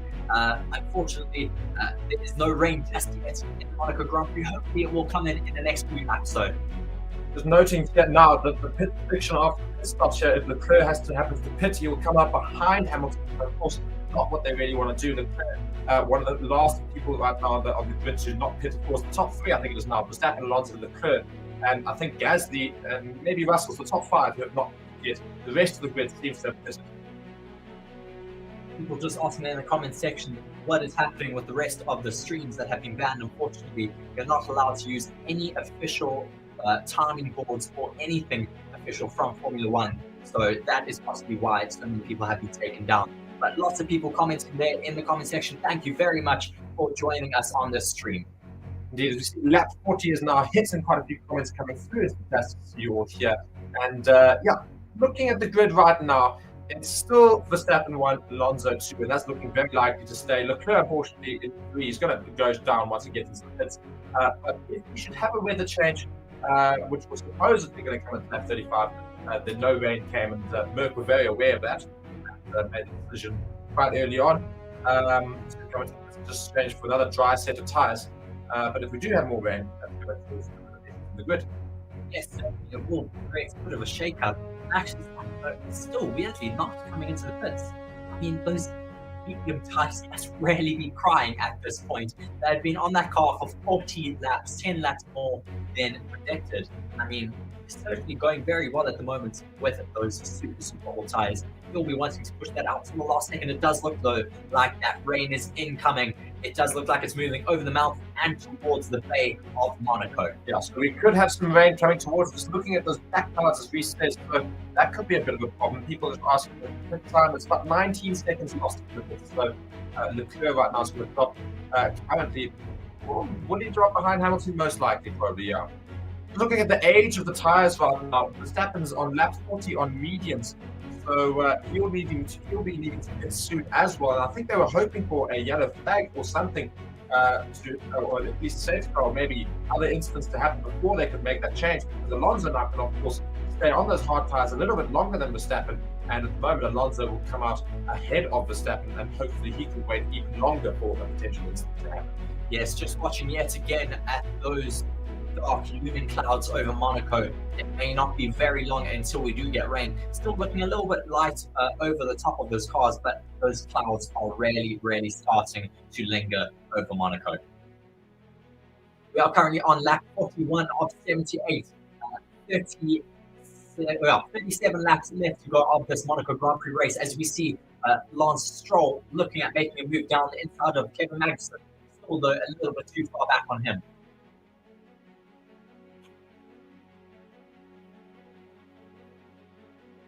Getting very close though between those two as they now come through turn 16 and 17, approaching the last two corners on the track, now making their way through Rasgas. The penultimate corner now, the last corner, turn 19. Still looking so close between those two. No contact yet again, but I think Lance Stroll is just way too far back on Kevin Magnussen to make a move at this point. Especially, and he obviously said he's got a little bit of damage, and I wonder if that's going to be impeding him a little bit for the rest of the race. But can he get close enough and maybe not go into him this time, or at least not get damage? And maybe he can get an overtake, but it will probably take like 20 laps to happen. Yes, I mean, not great at the moment to just be watching so many processions, but yeah, not much we can do at this point. Monaco is just so tight.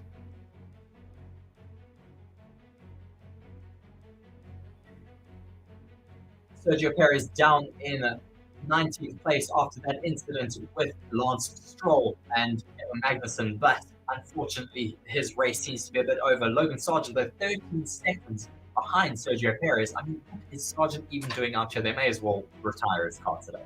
And Logan Sargent having a terrible day out in Monaco, and it was very easy to have taken them earlier. We saw the only proper overtakes we've seen in this race that were pretty much all on Logan Sargent. So I don't know why it was that it was so slow.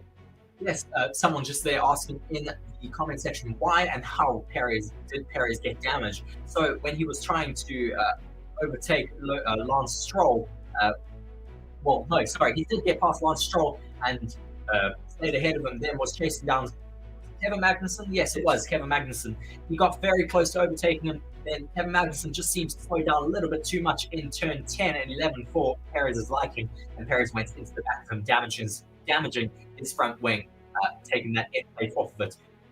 Max Verstappen is still out on track at the moment on the set of mediums. Russell complaining that Gasly's backing me up, I reckon, unsure why. That is rather interesting. I don't think Gasly why would he have any say in this? Yes. I mean, unless he's thinking up and close. But what difference does it make? So It's Monaco. It's I pretty think much Russell, as impossible per to usual, take out, yeah. Russell has gotten known now recently to complain quite a lot on the radio for really stupid things. So nonetheless, it's interesting that I think Russell's just being a little bit upset with Gasly ahead of him. Ocon, of course, not too far away from Russell. Some people also just asking, what is the weather status at the moment? Those clouds are lingering over the top of Monaco. Whether it will move into Monaco, that is what we'll have to wait and see. It is getting very, very dark, though, at the moment. Max Verstappen on the radio, I think, possibly just complaining about those tyres, which have done 44 laps at the moment. Yeah, lots of laps done on those tyres. So Max Verstappen needs to start thinking about pitting, and Alonso perhaps thinking that he can stay out there even longer. And hopefully there'll be a safety car or something happen in the race. We've not seen any evidence of that sort of thing happening yet. Weather doesn't look too bad over that one hill, but if it goes to the other angle, we see a much bigger rainstorm in the distance. Yes, I don't know if that is going to move over here. It just seems to be stagnant over, I think it is the bay next to Monaco. So we may be in for a dry race, unfortunately. Fernando Alonso, though, 8.7 seconds to the leader of Max Verstappen. Fernando Alonso currently on a set of hards, also not having made any pit stops. The rest of the grid, though, seems to have made their pit stop, as we now have a massive gap between Fernando Alonso and Max Verstappen to the next driver up on the podium, Charles Leclerc, who is currently 23.9 seconds off the back of Fernando Alonso. Not too much action, though, going on at the moment. Still a bit of a train going on behind Nick de Vries, who is currently 20 seconds off of Oscar Piastri, with Bottas 3 seconds behind him, then Kevin Magnussen, Lance Stroll, and Hulkenberg down towards 16th place. And Guan Yu Zhou getting very close to Nico Hulkenberg right now. Currently 0.7 seconds behind him, and is actually getting closer. As we see, Leclerc is boxing now. Leclerc is coming into this. Will Leclerc manage to come out ahead of Hamilton? That is the driver they are racing against right now. In the pits, let's see if this is a good pit stop. It looks like a very good pit stop from Ferrari. Fantastic stop. 2.2 seconds, brilliant from that Ferrari. Unfortunately, Hamilton does get ahead of him quite easily there. So I think they needed to have pitted earlier because it was only a 2-second gap. Now it's already leapfrogging into a massive gap to Leclerc and Hamilton. Yes, currently Leclerc, though, on a set of mediums, Hamilton on a set of hards. So it may play well into the Ferrari's hands. Maybe he'll be able to catch up. But whether he can catch up is one thing. Whether he can overtake is another thing here in Monaco. Indeed. And I think just looking ahead on the grid there, who hasn't boxed right near the top there? Verstappen, Alonso, Gasly, and Russell. The top four, they haven't yet pit. And can Hamilton get ahead of any of those guys should they go and pit? I think that's going to be the question we can ask. Yes, certainly will shake things up a little bit down the grid as we watch. I think this is the visor of Max Verstappen at the moment on that really, really old set of mediums. I wonder if they are just waiting for this rain to come in.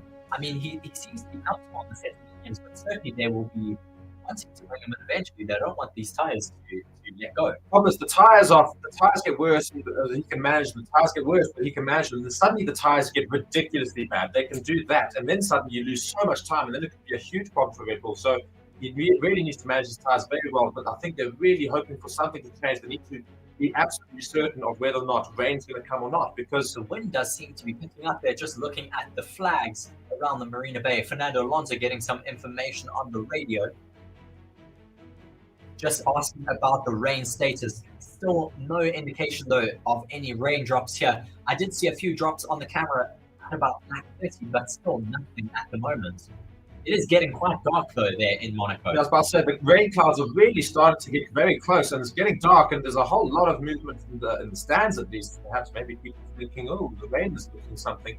And yeah, that could hopefully open up an opportunity for Fernando Alonso and Verstappen to pit. But well, I mean, they can pit whenever they want at this point. They've got 34 seconds on Pierre Gasly. They'll come out ahead of him quite comfortably at this point. Of course, Verstappen, the driver more at risk than Alonso. Of course, Alonso on hard tires, and he can stay on those hard tires a bit longer than Verstappen can stay on those mediums. So if the rain comes later, that'll suit Alonso. Yes, it could suit Alonso if he is able to keep it out on track for a little bit longer, but those tyres are also quite old at the moment. We can see a little bit of graining on his front left, so he'll also be struggling, I think, a little bit with grip, but he will be wanting to try and somehow get ahead of Max Verstappen.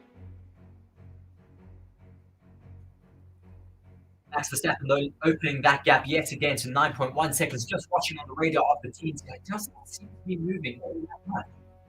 The rain system, that is. It says increased chance of rain. I was looking there, the Red Bull garage, correct? Yes. It said increased rain chance in about 10 minutes' time. It's 4:15, which is the local time there, and also our local time. But it says about 4:15, there's an increased chance of rain. So maybe we're going to see rain after about 20 past, perhaps, and that would mean another, 10 laps? Yes, maybe another 10 laps, maybe a little bit less than 10, maybe around 8, as we have a lap time being around 1 minute 17 seconds. Just watching it on board here from RTBF just comes up against the wall there a little bit and just brushes that wall. It could have almost resulted in our first safety car if he'd gone into the wall a bit more. Luckily, not getting any damage at all, so it gets very close to it, but not close enough to cause any damage. Yes, as we are now on lap 48, we have Pierre Gasly coming into the pits for his first pit stop of the day, putting himself on a fresh set of mediums. Much better pit stop from the Alpine garage that time, 2.5 seconds opposed to his teammate Esteban Ocon's 4.2 second pit stop earlier. And Leclerc is going to come out ahead of Gasly. Indeed, it does come out ahead of Gasly, although Leclerc, just there, the stat walk was not working quite correctly. Leclerc comes out ahead of Gasly. Gasly moves into 8th. It is getting quite dark out there as we see Max Verstappen yet again on the radio. They don't let us know what he is saying, though, unfortunately, but I'm sure he will be asking when can he finally come into the pits. These tyres have already done 18 laps more than what they were meant to do. He will be really, really struggling on that old set of mediums at the moment. I think a lot of people just chatting about Monaco right now, saying it's potentially boring race, and I think me and Reece are not very far away from that sort of assessment. It's not. The problem is with Monaco is that overtakes are very few and far between, and the main reason for that is because of the size of the cars and the size of the track. The track is very, very narrow, very, very slow, very slow, which makes it quite difficult. There's no point where these new cars can unfortunately follow each other, which is what these 2023 cars need to make an overtake. And I think whilst we're just on that conversation, because of course we'll commentate action as it's happening, but everything's looking very, very set in stone for the next few laps. I think there are two suggestions that we've come up with on how you fix Monaco, because I think Monaco is a racetrack you can never take off the calendar, and that's very simply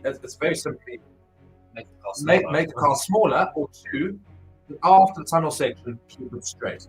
Yeah.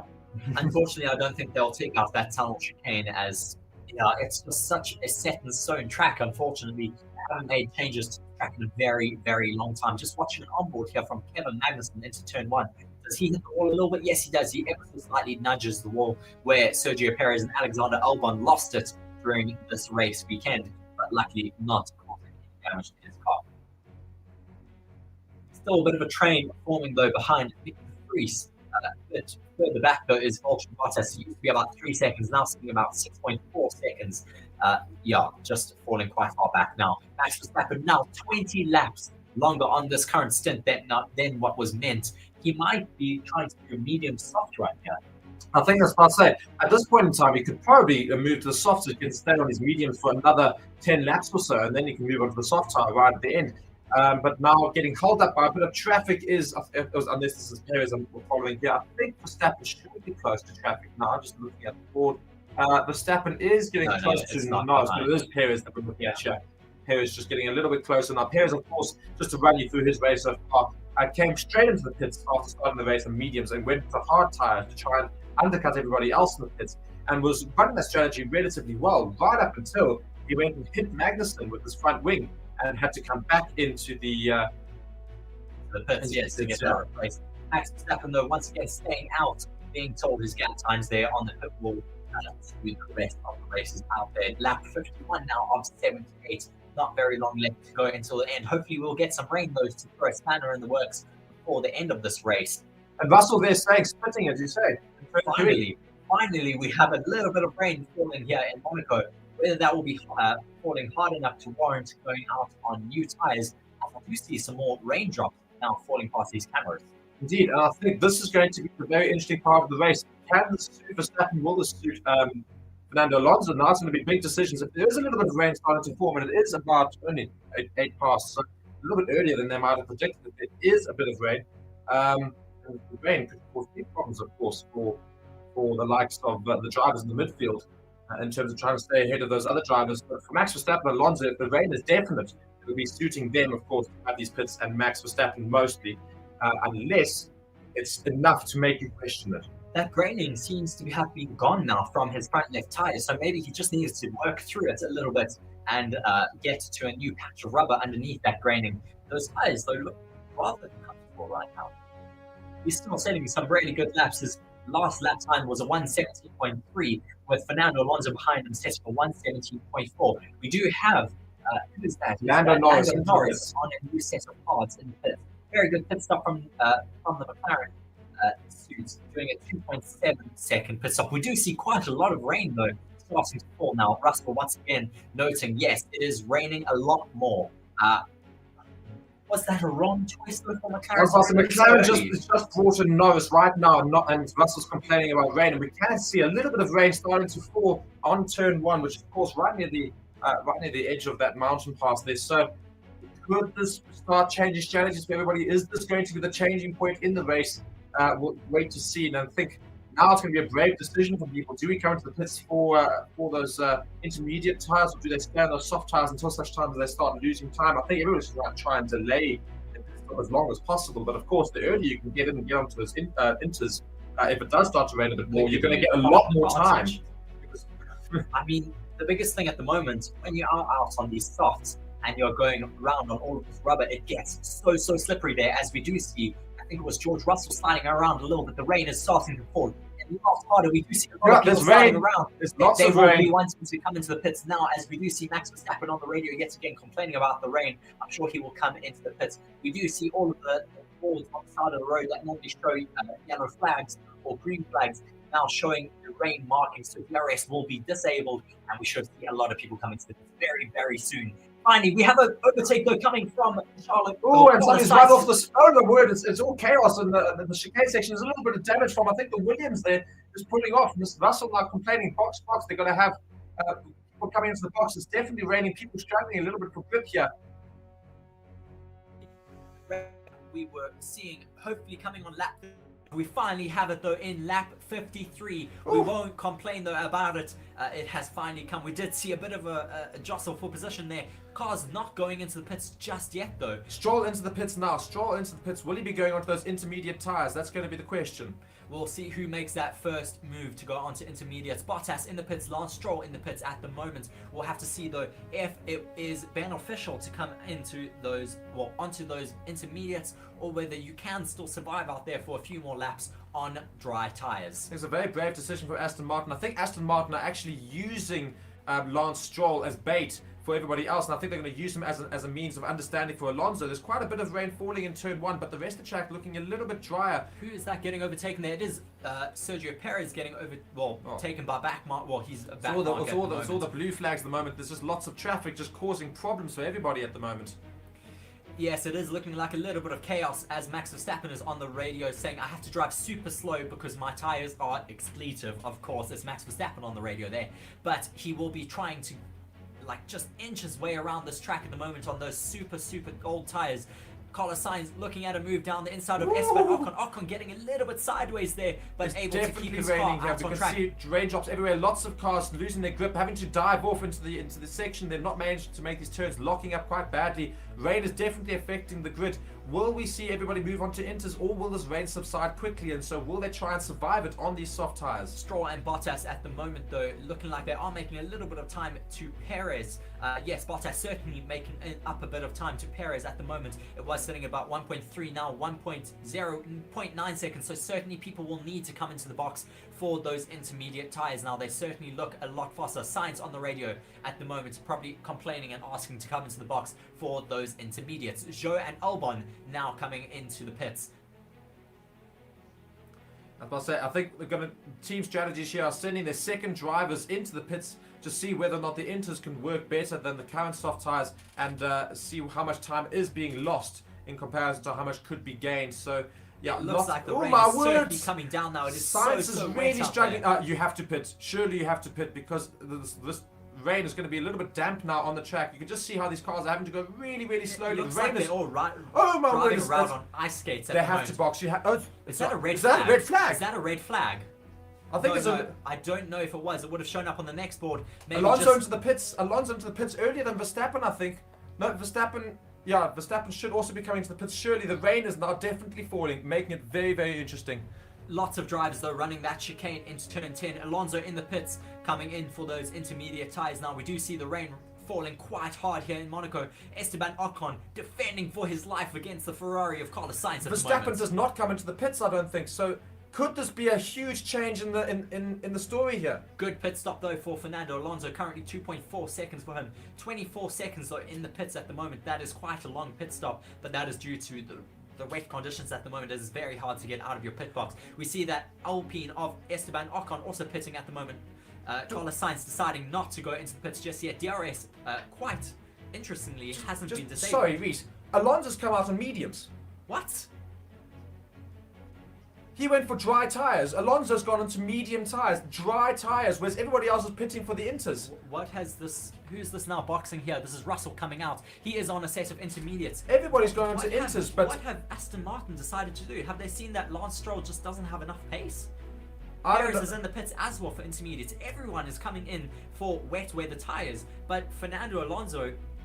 Yellow flag in sector 2. Yellow flag what in has sector happened? Someone 2. has lost it. Trying to see at the moment if... Oh, it's a Ferrari. It's Carlos Sainz. It's Carlos Sainz. Verstappen on the radio there at the moment. Yellow flag yet again in sector 2. I think this is a shocking decision from Aston Martin, because the rain is seriously falling down there. So much, they're struggling for grip, and he's literally on medium tyres.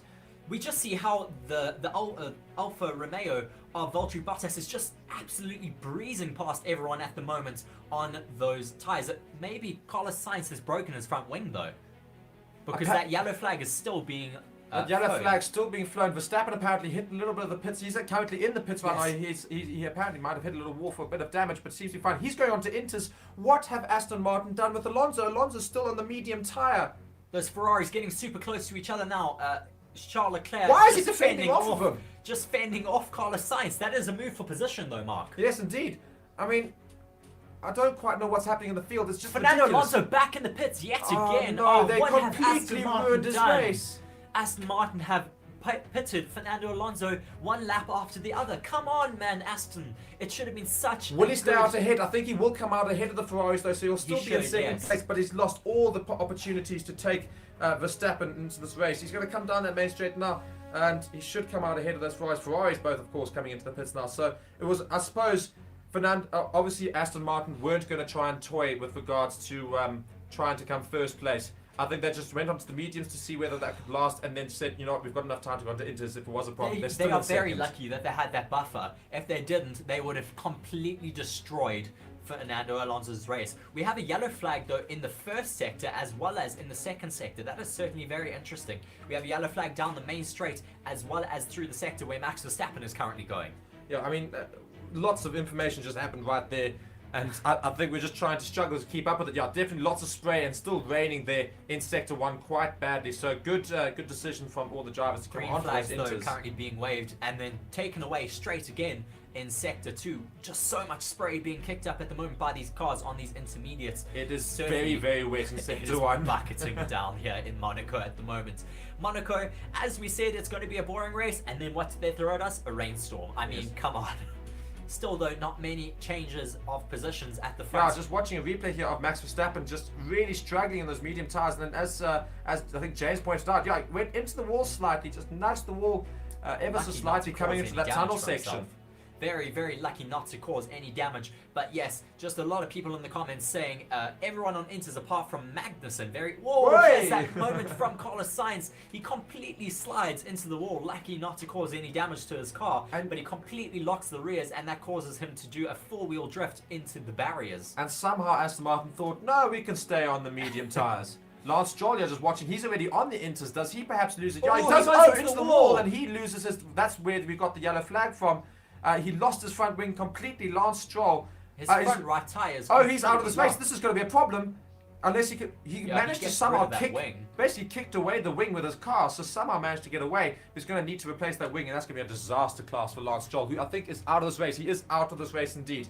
He is out of the race. Lance Stroll no First longer in. retirement for Monaco 23 is in lap 57 of 78. Not long left to go into the rest of this, well, to the end of this race. Certainly throwing us a bit of a curveball Are here at the Inters end. even the right tyre right now? Should we not be on wets? Look at how wet the track has suddenly become. It's bucketing down. Maybe they'll all need to come in though for some full wet tyres, That's what as I'm you saying. said. But I mean, at the moment they seem to be able to run on these intermediates, but for how much longer? Oh, we're 57 laps down and of 78, of course, and everybody driving very slowly now, just being very cautious, seeing Lance Stroll go into that wall, everyone's sliding about, and track is bucketing now. It's so wet out there. Just watching on board with Kevin Magnussen absolutely limping his way around the circuit. The only driver left on dry tyres. Certainly not the best decision from the Hasses to leave him out on those dries. He is really driving around at a snail's pace to keep his car out on track, as we see his teammate now passing him. I'd say they left him out to dry, but the problem is it's not very dry, is No, it? not really. Just absolutely torrential at the moment. Maybe Kevin Magnussen wanting to go onto a set of full wets here with these current conditions. And as a result of that big blunder from Aston Martin, I'm not sure if it was a blunder, maybe they just thought we're never going to bother going for first place, so they knew they had the time gap in case it wasn't the right decision, but for some reason sent him out on mediums and immediately brought him back into the pits again for some inter tyres. Just seeing a turn 5 incident involving car 63 Russell and 11 Perez noted for an unsafe rejoin. I wonder if that's from going through that chicane in turn 10 and then just rejoining in an unsafe manner there. Will we see any penalties being given for that? We'll have to wait and see. Not very close racing though at the moment from anyone. Everyone currently over a second to their competitors. So hard to follow here in Monaco with all the spray that is being kicked up by these cars. Yellow flag in sector 3, and we have a Haas in the wall. It is indeed Kevin Magnussen. He couldn't get back there with those dry tyres here. He is reversing. Can he make it back out? Literally just before the pit section. He does manage to get the car going. He's done a bit of damage to his front wing though. So shocking from the Haas team in terms of strategy. Yeah, not very great from them, unfortunately, as he is now back in the pits. Green flag is yet again waved here in Monaco. I think we will be seeing a few incidents in the next few laps, though. That is for sure, with these super tricky conditions. So the only problem, I'm just looking here with Aston Martin's mistake, they're putting him onto mediums and then going on to, oh my word. They didn't even have it ready. Oh my word, they didn't have the front wing ready at all. Shocking, and they had to move the cameraman out of the way even. And they're really struggling to get that wing out of the way. I suppose that's fine. It's not going to lose too much time. But one thing I was just talking about here is the gap from Aston Martin's Alonso to Ocon is now only about 5 seconds. Oh wow, I didn't expect them to be so close together. But of course, Fernando Alonso is so good in the wet. I'm sure he'll be able to hold Ocon at bay at the moment. Yeah, and somebody just asking what happened to Stroll. They Stroll on the inters. Oh, we have Williams in the wall at the moment. Is that Logan Sargent? Surely we're moving to wet tyres. I think these inters are not even finding enough grip themselves. Kevin Magnussen has gone out on wets, so possibly he'll have a bit of an advantage at the moment. But he is 50 seconds behind the race leader. Science, I think full wets should surely be used now, and that's going to make it interesting for Alonso and Verstappen as to where they are in the pits. We do see a Red Bull in the pits, a very slow pit stop. Sergio Perez in the pits at the moment for a new set of full wets. 5.6 seconds, a very slow pit stop there for Perez. Very slow from that Red Bull team to get those tyres off. We have an 18-second gap now between Max Verstappen and Fernando Alonso. Not enough for Max Verstappen to get out ahead of Alonso if he does decide to pit. Stewards noting an incident involving car 2 Logan Sargent under investigation for speeding in the pit lane. Now this would make it very interesting. Can Alonso back himself on the inter tyres, and will Verstappen maybe go and look for those wet tyres? We can just see in that chicane section, that tight hairpin, how everybody just really struggles to get past. They're going so gingerly, and yeah, will people risk going onto the wet tyres with people so close behind them? Just being asked there in the comment section what happened, well, who is currently out of the race. We only have one driver out of the race at this moment as we watch Mercedes, the Mercedes of Lewis Hamilton. George Russell has been given a penalty though, as I say that. Just going back though to the only driver out of this race right now is Lance Stroll, as he did go into the wall and damage his car, and then the Aston Martins just decided that is game over for Lance Stroll for today. Just trying to listen to George Russell there on the radio, I think complaining a bit about his penalty, that he has been given a 3-second time penalty for an unsafe rejoin. Yeah, I don't think we're going to see anybody changing right near the top there to wet tyres, but, you know, those at the bottom of the grid on wet. Yellow flag in sector 1. Who's gone off? Somebody gone off. Oh yeah, Haas, another Haas. It's the wet tyre of Magnussen. Magnussen not able to get the car going. I think he's going to try and get back onto the track. He seems to really be struggling here today. I mean, going into the wall near the end of the lap and then now going off into turn 1. Will he be able to rejoin the track safely? There is a bit of a gap at the moment, but he really does need to motor, turn his car around, and then just get out into that Or safe. do you think he's just going to give up on the race? Because there's no point in racing, really. We're just seeing a replay here of George Russell. Oh my word, just also locks up and goes into the same runoff area. George Russell is also going to have big problems. That's the Aston Martin of Lance Stroll ahead of him. Yes. Oh my word. He gets hit by Perez. That's why Perez was back in the pits and took a little bit longer, perhaps. Yes. All these replays coming out a little bit later. Just watching a replay here of Sergio Perez going into Russell as... Oh my word, Sergio Perez getting a bit almost of a lost it. slapper there into turn 15. Luckily not hitting the wall too badly, but Oh my word. the drivers are certainly struggling out here at the moment in these super tricky conditions. I mean, all I'm saying is do people... I'm just seeing a replay here of Logan Sargent just... Oh my word, just pretty much couldn't get the car around. He's just having to stop before he gets close to the wall there. But will people go in for the wet tyres? Because we can just see the Inters are really struggling here. Has the rain stopped though? It does look like the rain has stopped a little bit. The rain does not look to be falling as hard anymore, and the track looks like it's drying up a bit. Will we be able to go to the end of the race on these intermediates, or will we have to come into the pits yet again? I have absolutely no idea, but all I know is the fact that the track is still quite wet, and you can just see Max Verstappen here, I think it is really struggling to get this car around the track, and it's so difficult for him to keep the car out of the wall. Anything could happen at this point in time. Everybody's just fighting as anything to keep the cars on the road. Just watching his hands, having to make so many corrections to keep his car from going into the wall. So much oversteer, of course, with these wet conditions. But Max at the moment with a 16-second lead, 15 seconds, as I say that, lead on Fernando Alonso. It's dropped a lot. Catching him a little bit. That's what I'm saying. It was 22 seconds. Verstappen's lead to Alonso, now only 15 seconds. Hamilton on the radio possibly talking about the fact that the rain has seemed to stop for a bit and the track is starting to dry out. Yellow flag in sector 2. Who's there? Oh, don't know at the moment, but there does seem to be a lot. Looks like Hulkenberg, I think it is, on the track, who's got problems. Not seeing too many times falling at the moment. Maybe it's Kevin Magnussen yet again, but the green flag does seem to be being waved once again. Carlos not having a great day though, starting in, I think, 4th position, now all the way down in 8th. Charles Leclerc keeping his current position, 6th, where he started the race. Max Verstappen, though, once again increasing that gap on Fernando Alonso. Yeah, we just see that gap really start to increase suddenly. I don't know quite what happened. I think it's due to the track drying out a little bit, being more favourable towards these intermediate tyres. Yeah, I mean, everything's just happened in the last 10 minutes here in terms of rain and stuff happening on the track. Alonso's gap to Verstappen starting to build very quickly again. Just still seeing how these drivers are really struggling around some of the tight turns in Sector 1 and Sector 2. Trying to get these cars around the hairpin and the chicane. You can see how slowly they're going just to keep the cars from going into the wall. Woo! Oh, you can just see that. So close there to the wall in turn, I think it is turn... Oh. Just getting so close there. Sorry, just interrupting myself. Max Verstappen just able to hold this car on at the moment.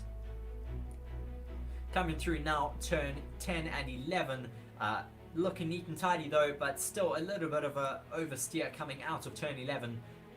These cars just picking up so much spray as they go over all of these wet sections. Yeah, so from all of that, the problems that happened within the wet sections there and the entire debacle that's just unloaded, Ferrari have come out of that probably the worst shaped team, as both Mercs have now got ahead of the Ferraris. Leclerc in 6th, Sainz in 8th place. And Hamilton and Russell sitting comfortably in 4th and 5th. Alonso still in 2nd, Ocon still in 3rd, and Verstappen still in 1st. Esteban Ocon having a very good day out though here in Monaco, as we see Lance Stroll walking around the perimeter of the track to hopefully either get back to the pits, or maybe he'll just go to his daddy's super yacht there somewhere and just do a Kimi Räikkönen and not have to do all of those press obligations that they do have. 19.9 seconds though at the moment, the gap from Max Verstappen to Fernando Alonso here on lap 63 of 78.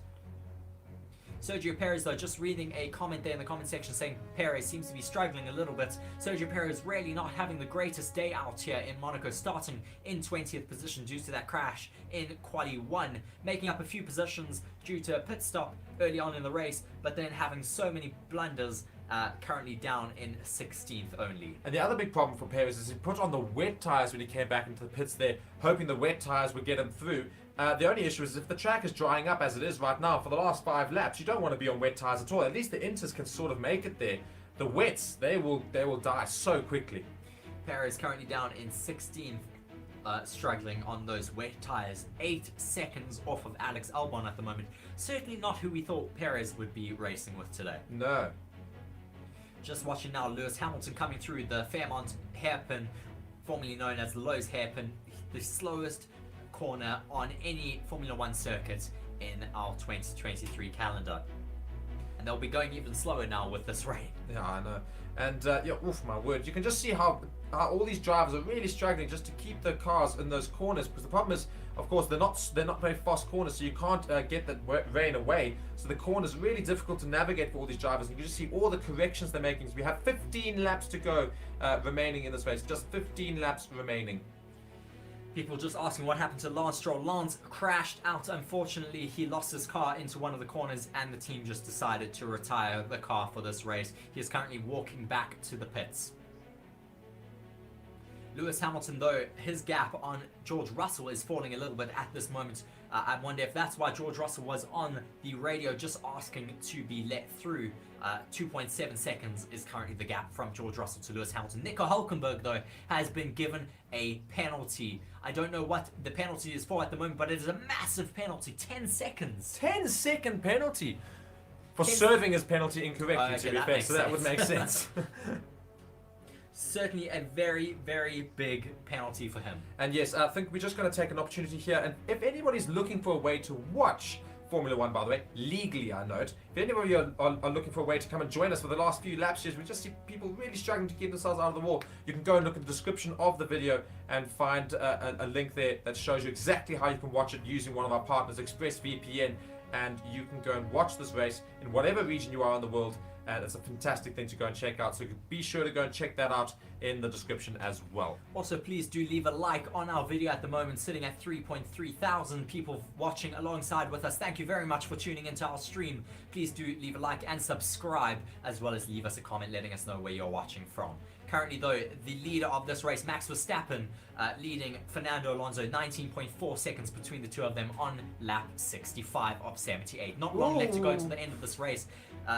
George Russell and Lewis Hamilton getting quite close together now, 2.2 seconds between those two drivers.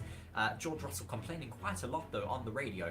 Yeah, we can just see those faster sections of Monaco starting to dry up, of course, because the faster pace can move the water a lot better, but those corners still looking very wet. The slow corners still quite wet around the track. We just see the sector going into the final start-finish straight is a little bit drier now than it was, but Sector 1 still very, very wet. Yes, I wonder if those clouds are just lingering over Sector 1 a little bit. We can see even the start-finish straight is still quite wet at the moment. There is a dry line, but certainly nowhere near being able to put on a set of dry tyres.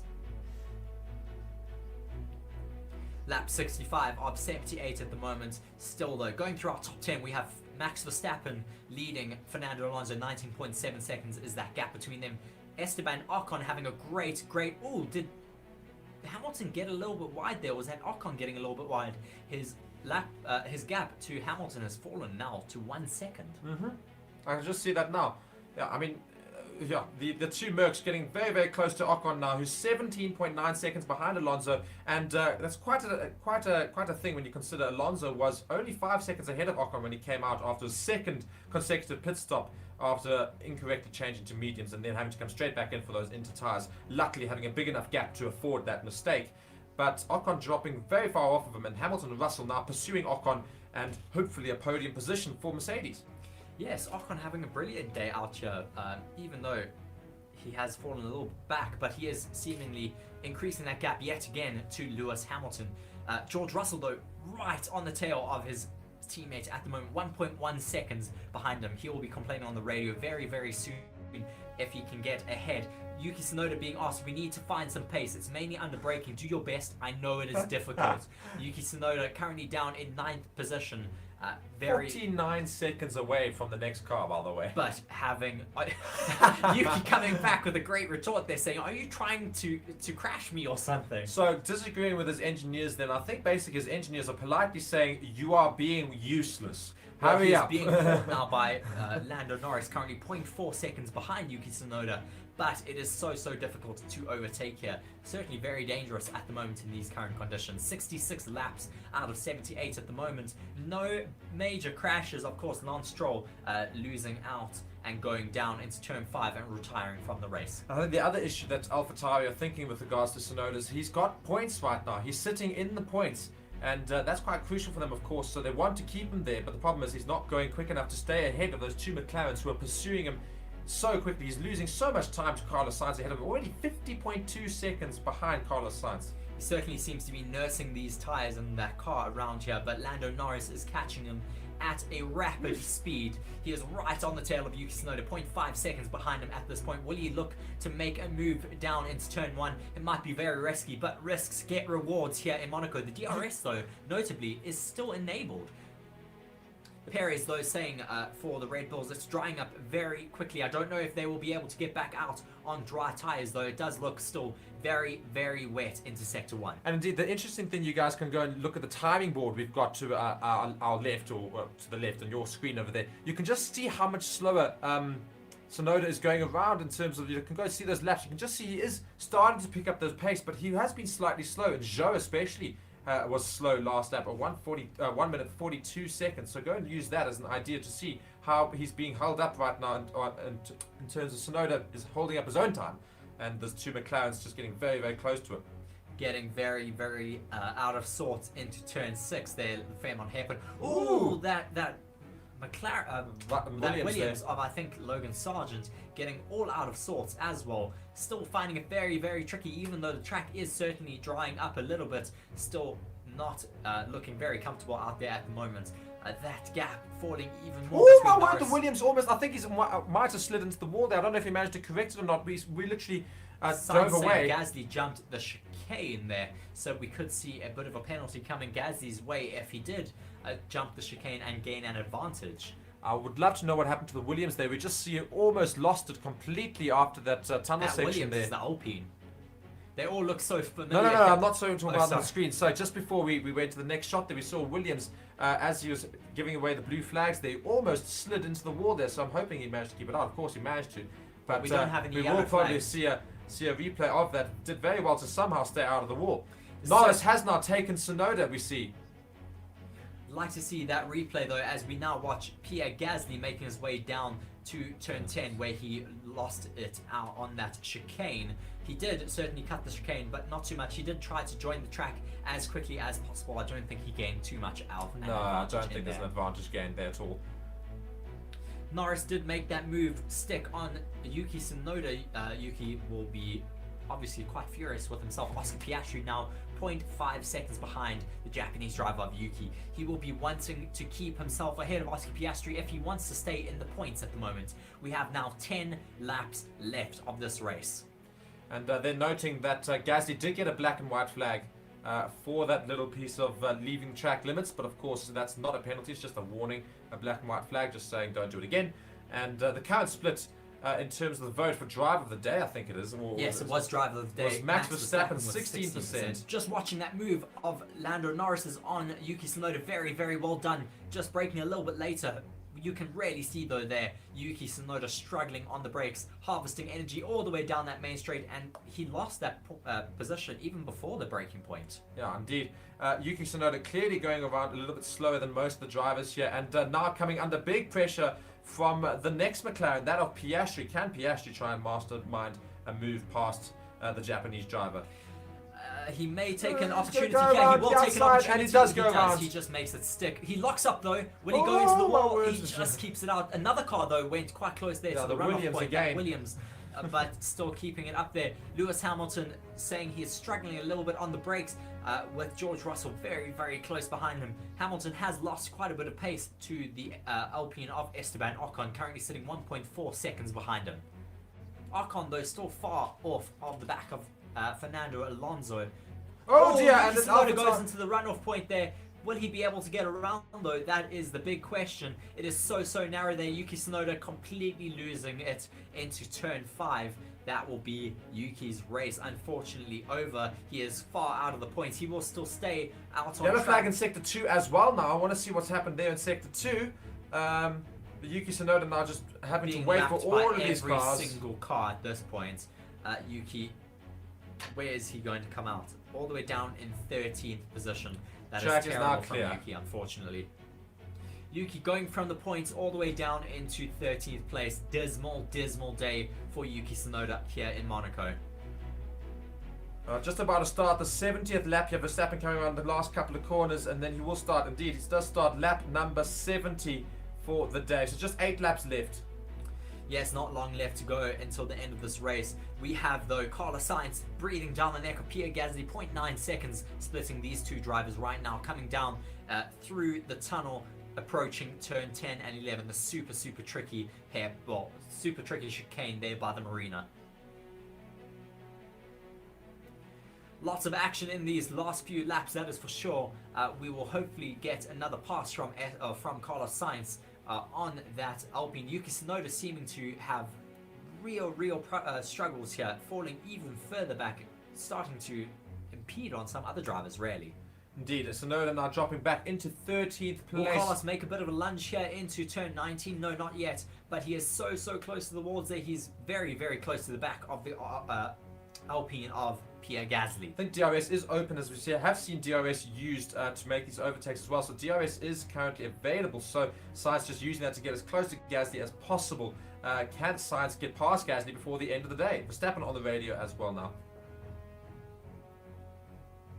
I think just being asked if the track is drying out quite a bit, being told that it is drying out quite a bit, but they are still going to stay on those intermediate tyres. There is no point in changing to dry tyres now with 8 laps left to go. It is too much of a risk if they have any issues in the pits. Indeed, and I think, yeah, they won't risk going into the pits. There's a 25-second gap, so they can afford to. But the track, I think, is still a bit too wet to make that transition as we see now. Carlos Sainz still slipping and sliding there a little bit. And I think as long as there's one sector that's still a little bit damp, the Inter's always going to be better, because those dry tyres struggle so much with any sort of wet section. Yes, unfortunately, it was a bit of a procession here in Monaco, but now on the last few laps, we've at least had a bit of a jostle for position. Carlos Sainz, though, still with that broken wing from early on in the race. Great to see him being able to drive around with that broken wing. We've seen it in the past with, I think it was Daniel Ricciardo, who still managed to go and win a race with that broken wing. We also had Daniel Ricciardo in the past with an engine down on power. Just watching a replay from Max Verstappen into turn 16 and 17, he seems to hit the wall on the exit of turn 17, just saying, I clipped the wall a little bit with the right rear, check pressures. Yeah. Looks good though, still doesn't seem to be losing any pressure, but he certainly will not be wanting to make too many more mistakes like that. Indeed, as I say, it's just maybe an indicator that you do not want to change your tyres at all from these Inters. Still a little bit wet out there. But yeah, Max Verstappen needs to be very careful now. He's just got a little bit of wake-up call. Cannot afford to make a mistake and suddenly lose the race that he's been leading from the very get-go. It certainly is very dry in Sector 3, but Sectors 1 and 2 still looking a little bit too wet at the moment to go and put on those fresh, dry tyres. Going now down the penultimate straight is Max Verstappen, now approaching turn 1, still looking very dominant in this race, 25 seconds ahead of Fernando Alonso.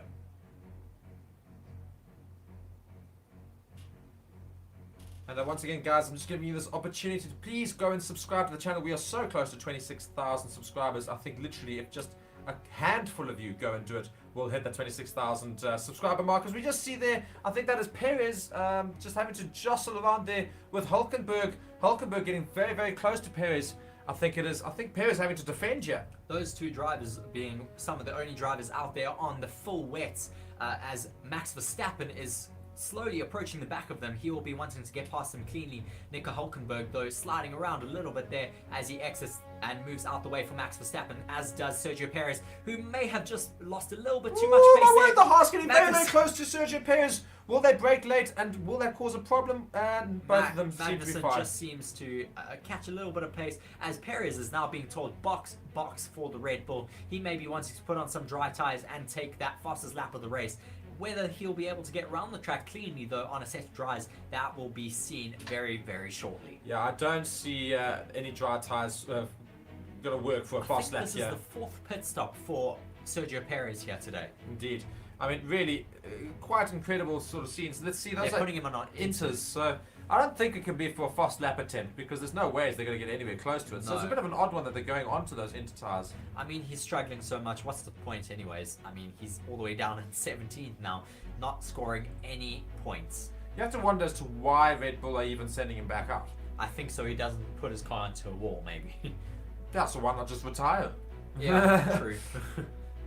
I mean, you've got so many sponsors and big Red Bull athletes here this weekend. I don't think you really want to retire a car. But still, such a dismal race from the supposed king of street circuits is Sergio Perez. Really not having a great weekend out here. No, not at all. But meanwhile, his teammate Max Verstappen right at the front of the grid in first place with almost a 25-second gap to Alonso behind him. Alonso looks set to go and claim a second place, his first of the season as well, finally moving up from that third position. And good thing for Alonso here is he's going to gain a huge number of points on Perez ahead of him. So now Perez is going to have a little bit of fighting to do for the rest of the season with Fernando Alonso right in his tail. Yes, I still think Perez has a bit of a buffer, but certainly will not be comfortable for him losing out on a good handful of points really in this race. I mean, Perez is not going to score anything. No. And just a reminder here that during the rain we lost Lance Stroll, the only driver to currently sit out in the stands and not be racing out of the 20 that started the race. Just 5 laps left of this race. 5 laps left. Yes, closing stages now of the Monaco Grand Prix. It does seem though that we are getting a bit of a dry line now into Sector 1. That sector is finally drying up, but still I do not expect to see anyone coming in for dry tires before the end of this race. 4 laps left now. I mean, it just seems like too big of a risk really.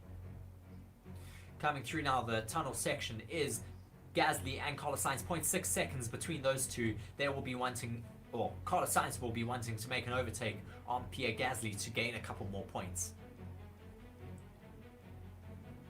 And yeah, guys, just one more time, just want to really thank all of you for watching. Got a lot of people watching today. It's been fantastic to have all of you here in the comments and chatting with us. And yeah, it's been, I mean, there have been some very interesting parts in this race to watch. Of course, this is Monaco, not everybody's favorite. Lots of people like to see some more overtakes. And of course, nobody likes to see such a dominant team at the front there. But it's been so well managed by Red Bull today. I don't think it's necessarily the car that's so dominant. I just think they've really managed the race very, very well with Verstappen. Interesting to see that George Russell has fallen quite far back off of his teammate. I mean, he was within 1 second at one point, and now is 6.3 seconds off of the back of Lewis Hamilton, as we see Logan Sargent just getting out of the way there for the Alpine of Pierre Gasly. Hopefully he doesn't hold up Carlos Sainz too much, because we want to see a bit of a fight from Carlos and Pierre Gasly in these closing stages. Whether we'll get that though will be yet to be seen, as now that gap is increased to 2.3 seconds. Yeah, I don't think we're going to see too many overtakes happen right at the end of this race. Maybe if something happens, something goes untoward in terms of somebody in the wall, or perhaps we might see some interesting changes here. But current vote split for driver of the day is Alonso 19%, Ocon with 18%, and Verstappen with 17%. And of course, be sure to go and participate in our poll as well. I think we're going to probably close it now in terms of who will win the Monaco Grand Prix. And let's go and just put a poll up quickly of who is your driver of the day. Yes, certainly a great race though in terms of the midfield battle. At least there has been a couple good overtakes there. brilliant day though from the McLarens, a bit of a damage limitation here with Norris in P9 and Oscar Piastri in P10. They were not looking like they were the midfield favourites really, as they seem to be struggling quite from the get-go this year, but now in P9 and P10, just behind Carlos Sainz, who is in P8, currently battling it out with Pierre Gasly. 1.4 seconds splitting those two drivers right now. Currently we're following on board with Esteban Ocon, who is still quite far behind Fernando Alonso, 11.6 seconds. Hamilton though seems to be closing in on Ocon ever so slowly, but I doubt we'll get an overtake from those two, as it is now only 3 laps left to go. Lap 76 of 78. Indeed, just 3 laps left, as you say, and I don't think we're going to see many overtakes happen right near the end here, as Riske says. And Hulkenberg just struggling. They're still on the wet tyres, of course, not able to make any ground up. Great day out for Esteban Ocon, having started in 3rd due to that grid drop for Charles Leclerc, as he impeded on Lando Norris's lap time in Quali 3. He did take a 3-place grid penalty and started in 6th. Currently still is in 6th, as is Esteban Ocon on his starting position in 3rd. He seems to be closing that gap a little bit though to Fernando Alonso, who seems to be struggling maybe a little bit. That gap to Max Verstappen as well from Alonso increasing to 27 seconds. And indeed, a lot of people going and giving their opinions on who should be driver of the day, but you can go and do that in the poll as well.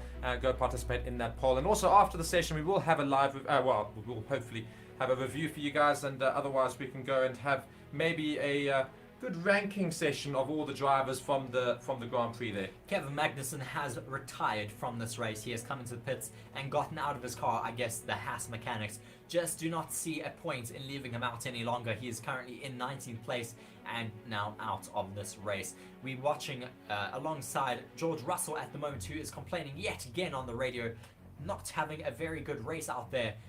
Certainly not very happy at the moment. Yeah, coming up towards the last lap of the race, Verstappen will come round and basically do his parading lap around Monaco. Of course, dried up a little bit from the rain, and hit around about the 50 lap mark. Yeah, there have been some tense moments, but I think the fact that we're going to see an Alpine on the podium is also quite a cool thing for the day. We're going to see Aston Martin in 2nd. As much as people say it's not a great race, the good thing is here, we're going to see a very interesting point split from today. See, Sergio Perez is not going to get any points from today, as Tom Holland is going to be the actor that is going to wave the checkered flag at the end of this race, as Verstappen's getting very, very close to starting the final lap here. Yes, Verstappen now coming up into the last section before going on his final lap for the Monaco Grand Prix.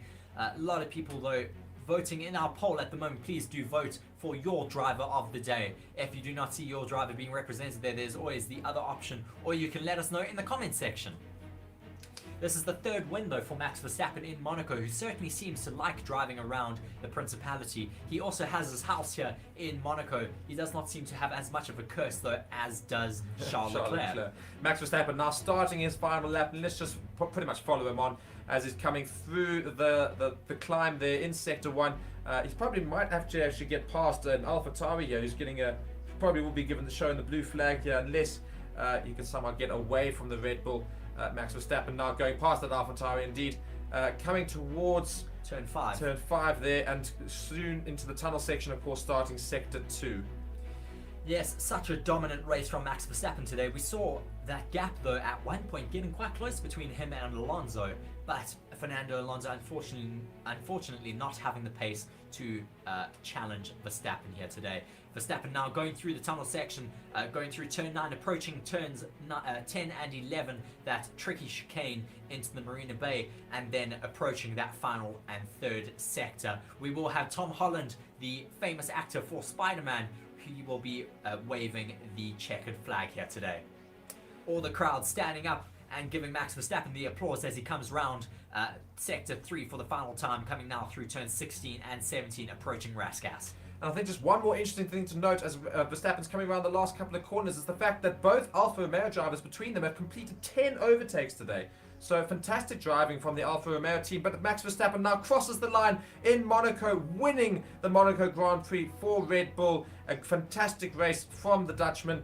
And Red Bull will be certainly very chuffed with that result for Max Verstappen. However, his other teammate Perez all the way down in 17th at the moment. Alonso now coming around the last couple of turns, and he's got a little bit of he's got a very big gap, of course. Yeah, to we've got a Ocon bit there. of a wait to wait until Fernando Alonso crosses the finish line. He comes through that DRS sector now, approaching the finish line, and that is Fernando Alonso's day finished here in P2. Then we have a few seconds to wait until Esteban Ocon finishes on the podium. Brilliant day for Esteban Ocon, of course, finishing in P3 for the Alpine team. Great points haul for them today. As I say, and that's what I was trying to say, is the fact that we've got a big split of points today with regards to Red Bull only finishing in first, no other points. Alonso in second, getting some points for Aston Martin. Alpine there in third place, as well as seventh place, getting some points. Two Mercedes in fourth and fifth. The Ferrari of Leclerc and Sainz in sixth and eighth, respectively. So, yeah, some very, very good points on offer for all the other teams. Oh my word! Just one of the Ferraris that just cut in the chicane there. But the race is now officially done.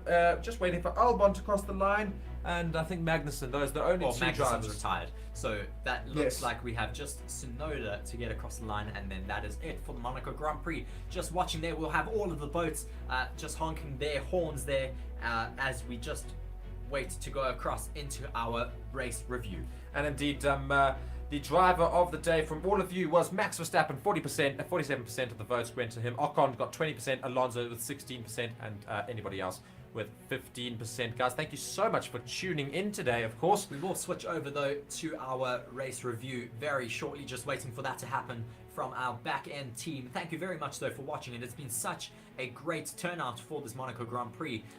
Certainly was a little bit boring in the first stage of the race, but then that rain really did switch things up into the final stages. Yeah, guys, don't go anywhere. Be sure to join us in the next review and let us know in the comments of your thoughts of the race whilst we do that review. And all the men and women are currently on the track here as Max Verstappen arrives to his first place little placard. Great comment there from Steve Wilson saying Yuki would be better off driving an Uber. I mean, he really did not have a great day out there. He was doing quite well at one stage in the points, getting a good points haul, but then just seemed to lose it and go down into the runoff section of turn 5 and completely lose any hope of getting a point. Indeed. Thanks, guys, so much for watching. Let's go switch across right to our review now, and you're going to be switched across to that. So don't go anywhere. Just go and follow the loading page. It'll take you to the review, and you guys can let us know of your thoughts there. Thank you so much from Forever Sports, me, Mark, and Reese, of course, with me here. We'll see you in the next video right now.